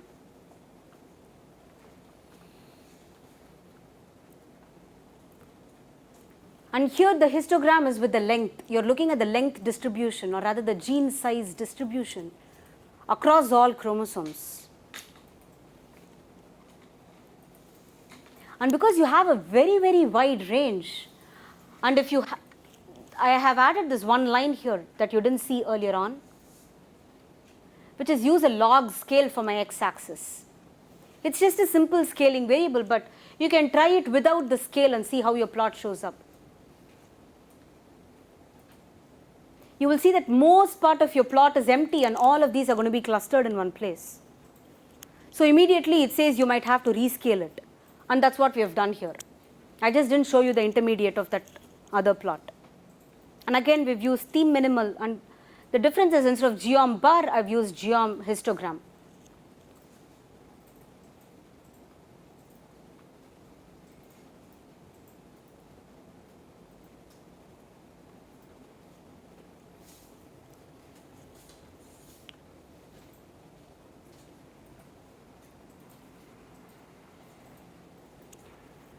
So now we have been talking about group by and how looking at things for each variable are going to be very powerful, right? So this is also equally applicable for plots. Sometimes it makes sense when you're looking at all the genes put together in the genome, versus you might want to see how these distributions are changing from one chromosome to another. Now do you have to write the code 25 times? Or do you want to write a simple loop and say do it for each and every chromosome?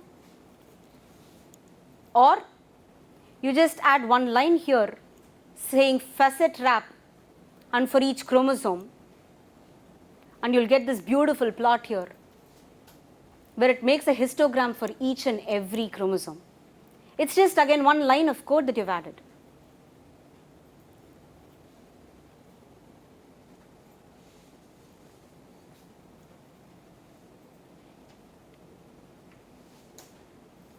And the scales free y, what that does is, normally when you're creating a facet plot, which is basically saying do the same thing how many ever number of times across these variables. Now in this case I've only said according to one variable, which is the chromosome. But in theory I can have a matrix. I can for instance say by chromosome and by sample, right? Then it will give me a matrix of plots. So for every chromosome and for every sample, it will give me a histogram. Here, because we are just starting out, I've done it by one variable. And by default, what it tries to do is it optimizes, because it's making essentially the same plot how many ever number of times, right? So what it does is, Right on the left sounds very weird. On the left, it basically has one legend or axis that's going to hold together for all of the plots along the row. The same way, it's going to have only one set. I've got to use something else that you can see. Maybe the screen is being recorded, right? Okay. So here, for instance, again we can clean this up, but for now just bear with me. You're seeing that because all the plots are sharing the axis, it doesn't put 5 or 25 different axes there. It just does it 5 times. So automatically it does these optimizations for best efficiency and best readability. One other thing you will notice is not all the scales are going the same way. There might be some chromosomes that have many genes versus some others that don't. So you want them to have independent scales. And that's what you're saying by scales equal to free Y. It is saying free the Y scales. They don't have to stick to just one value, because you don't want them all squished in one plot and not squished in another plot. You're just saying let it be. Whatever the scale is for that plot, use that scale.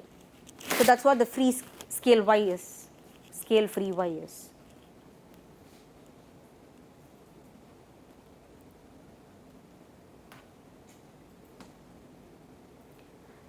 The legend is pretty much a hindrance here. You're not learning anything. You already know that each plot is a separate chromosome. The color is just to make it look fancier, right? It's not adding any level of information. So for instance, you could just remove the legend. And that's what we're doing in the next case. You're saying legend position equal to none. It's again yet another customization. Just one line, you're dropping it. And you're adding the labels. Everyone with me so far? Even if you don't have the time to try it, are you at least following me along? Any questions? No? Okay.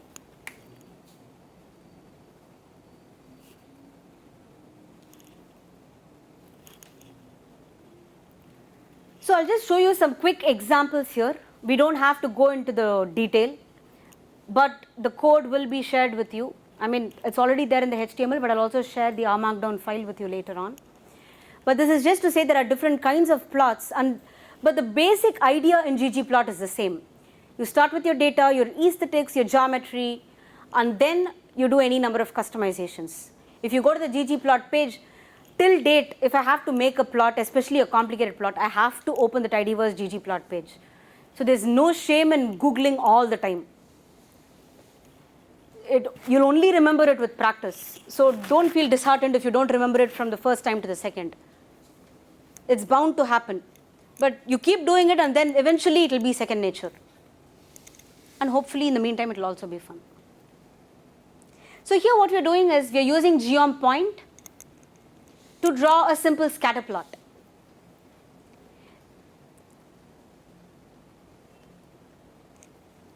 I'm not sure if you remember, but right at the beginning, I mentioned that the length that's given in the data set could either be the actual gene length, meaning they've accounted for your introns, exons, etc., or it's just the end minus start. So with this simple plot here, I'm just checking if they are exactly one and the same. So on the x-axis, I have end minus start, which is kind of my hypothesis, right? I'm just seeing what that length really is. And the other one is the length. First of all, it's good to know that they are correlating, but clearly they're not one and the same. So this is the actual gene length that they have looked at. And they probably have that information from the gene ID.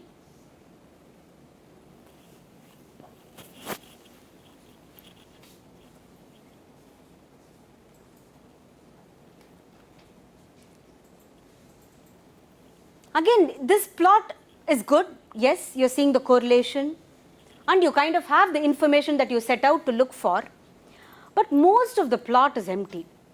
It is never good when most of your plot is empty. It means you've not optimized it in some way. And also there are too many points here and it's hard to see how many exactly.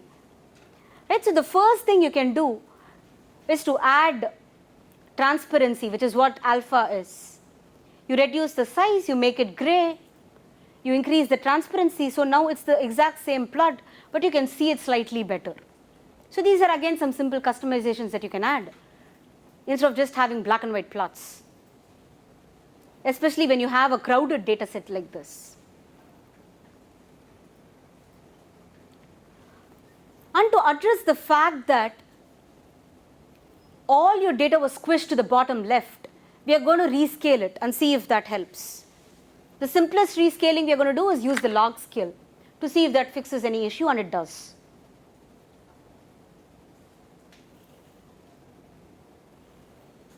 You see a very nice correlation, and you also see that end minus start is almost the upper bound of the value that the length can take. It never goes beyond that. So this is just a simple plot that you made to see what length is. And you know that intuitively whatever you expected is what it actually is. If it was a single exon gene, that's the best case scenario, right? No complication, nothing, just end minus start. So that's the absolute limit. Anything else, you're going to chop it off, or you have isoforms, you have fewer exons, the length is going to be smaller. So you see that everything is to the left of the diagonal. That's a simple, beautiful inference you can make by just making a plot.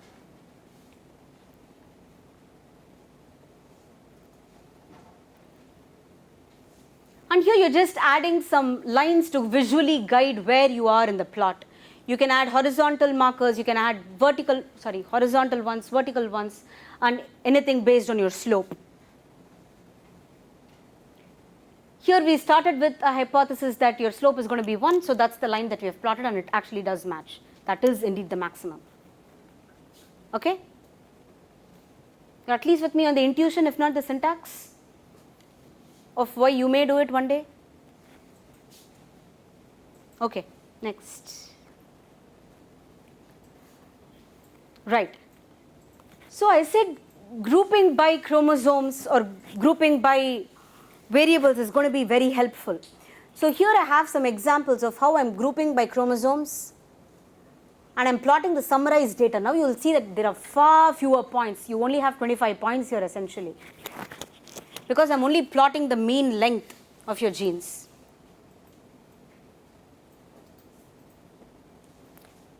This is another fun package you can play around with, which is ggRepl.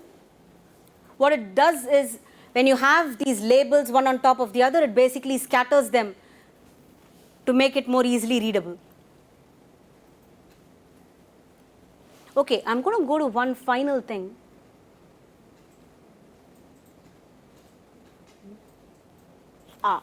Okay. So before this, what we saw are some examples for box plots, how based on stage I can just have a different line type and again make different plots. You can play around with this. You have the codes, you have the sample output. Of course, if you have any questions, you can write to either of us. But we'll just move on to some more fun stuff. So you have, this is a new data set. You've not analyzed it much. You don't know much about it. But you nonetheless want to know what you can learn from it, right? And many times, serendipity, that's what science is mostly about. It's not about what you expect. You never have things fall into your lap beautifully. So, okay. Now, what we are doing here is, you're getting the total number of genes. So, you're starting with your log CPM, your cleaned up, normalized data set with your gene ID. You're getting the distinct gene IDs here, and the total number of rows. That's the total number of genes. Okay? That's what I have here. Now, I'm interested in what my most highly variable genes are, and what these are in my different chromosomes. So that's one of the places I want to start with.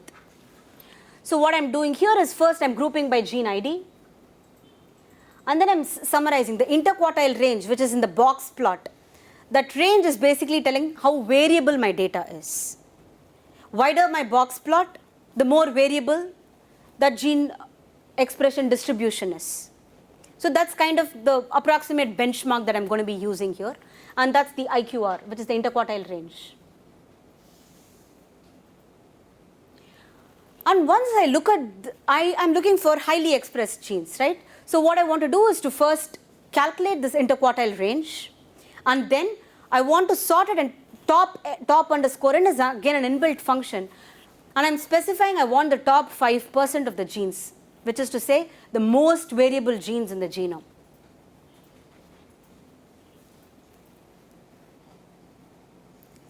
And I want to get the gene IDs of the most variable genes, and that's what pull does. I'm sure all this is too much to handle, but just play along with me to see what might come out of such an analysis, and then you can see how it's useful for your own cases. Okay, so now you have a way of identifying these highly variable genes. What you want to do is, now I want to look at only chromosome Y genes, right? I'll tell you, you'll see soon why I'm doing this. But now I'm only looking at chromosome Y genes, and using this in, I'm saying only take those gene IDs. Remember here I pulled only the gene IDs that have the top 5% of the highly variable genes. What I'm saying here essentially is, take the gene location data set, take only the chromosome Y genes within that, and within the chromosome Y genes, only show me the highly variable genes.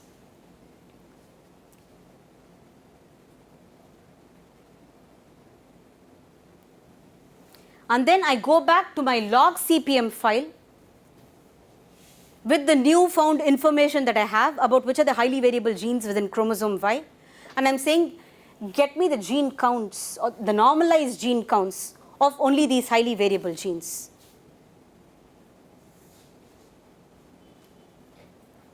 Okay, now let's say for the time being we're going to stop our analysis. We've done a few different things. We have our highly variable genes within chromosome Y, we have the gene counts for that. Now we want to plot it and see.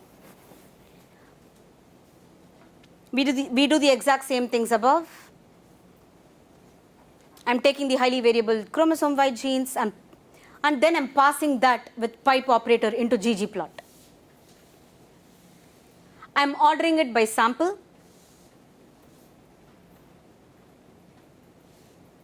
And then because we are looking at variability and everything here, I'm going to again plot a box plot. Okay, that's this geom box plot. I'm flipping it, cleaning it up, no legend, and I have this. Okay. Now I'll tell you what this, I'll remind you again based on all the exercise what we have done here. What we have is your samples. You have only a chromosome Y highly variable genes, and you have your normalized gene counts. Now what do you see? Do you see some pattern here? Do you see any clusters? Do you see some pattern here? Is that telling you something? Any observations just by looking at the plot? Forget all the rambling that I went on and on about. Just look at this plot now.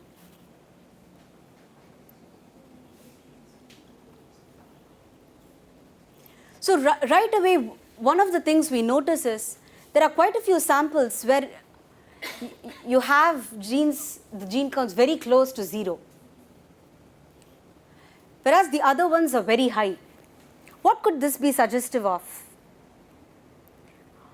What we have done inadvertently, or maybe I knew I was doing this, is we have identified without any metadata, without any additional information from the paper or anything else, I've identified that these samples that have no or low chromosome Y genes are likely female samples, whereas the ones above are likely male samples. Just with a few different analyses that we did for chromosome Y genes. So you're inferring metadata. This is very important because especially when you look at these older experiments, they don't provide all the necessary metadata as to where your sample came from, how do they do the analysis. So whenever you can infer it from the data itself, it becomes extremely powerful. You don't have to bank on any low quality information because you have the power of your analysis to get out that information, right? So this is one such emergent behavior, so to speak, of our analysis and visualization. And we went back to see what is actually happening with this. Why is this somewhere in the middle? It's not clean, right? It's neither here nor there. When we traced it all the way back to that sample, we actually found that it was a mix of 2 male samples and 1 female sample. And it's very nice that it automatically came out from our analysis. Because this was a blind trial that we were doing, but we still were able to get at that. Okay, we are close to the end. So what we are going to finally do is to basically use ggSave to save all your plots. I already mentioned write_tsv and all that to save your data sets. I have some examples here, mock-up examples. And I have a full glossary list here of all the functions that we have looked at today. Some of which we went past really, really fast, some of which you really tried and had some hands-on experience on. The reason we had to go very fast is because typically ggplot itself requires 3 to 4 hours, and we tried to cram it all into one. But the most important thing is you had a taste of what you can do. And you got a quick introduction into tidyverse and how powerful putting together these basic analysis and visualizations can be in your initial data exploration. So you can go back to this glossary anytime. And of course, looking for this within your RStudio with the question marks are going to be your best help. I've also added some additional references here, some very, very good R for data science books, starting with Hadley Wickham and Garrett Grolman.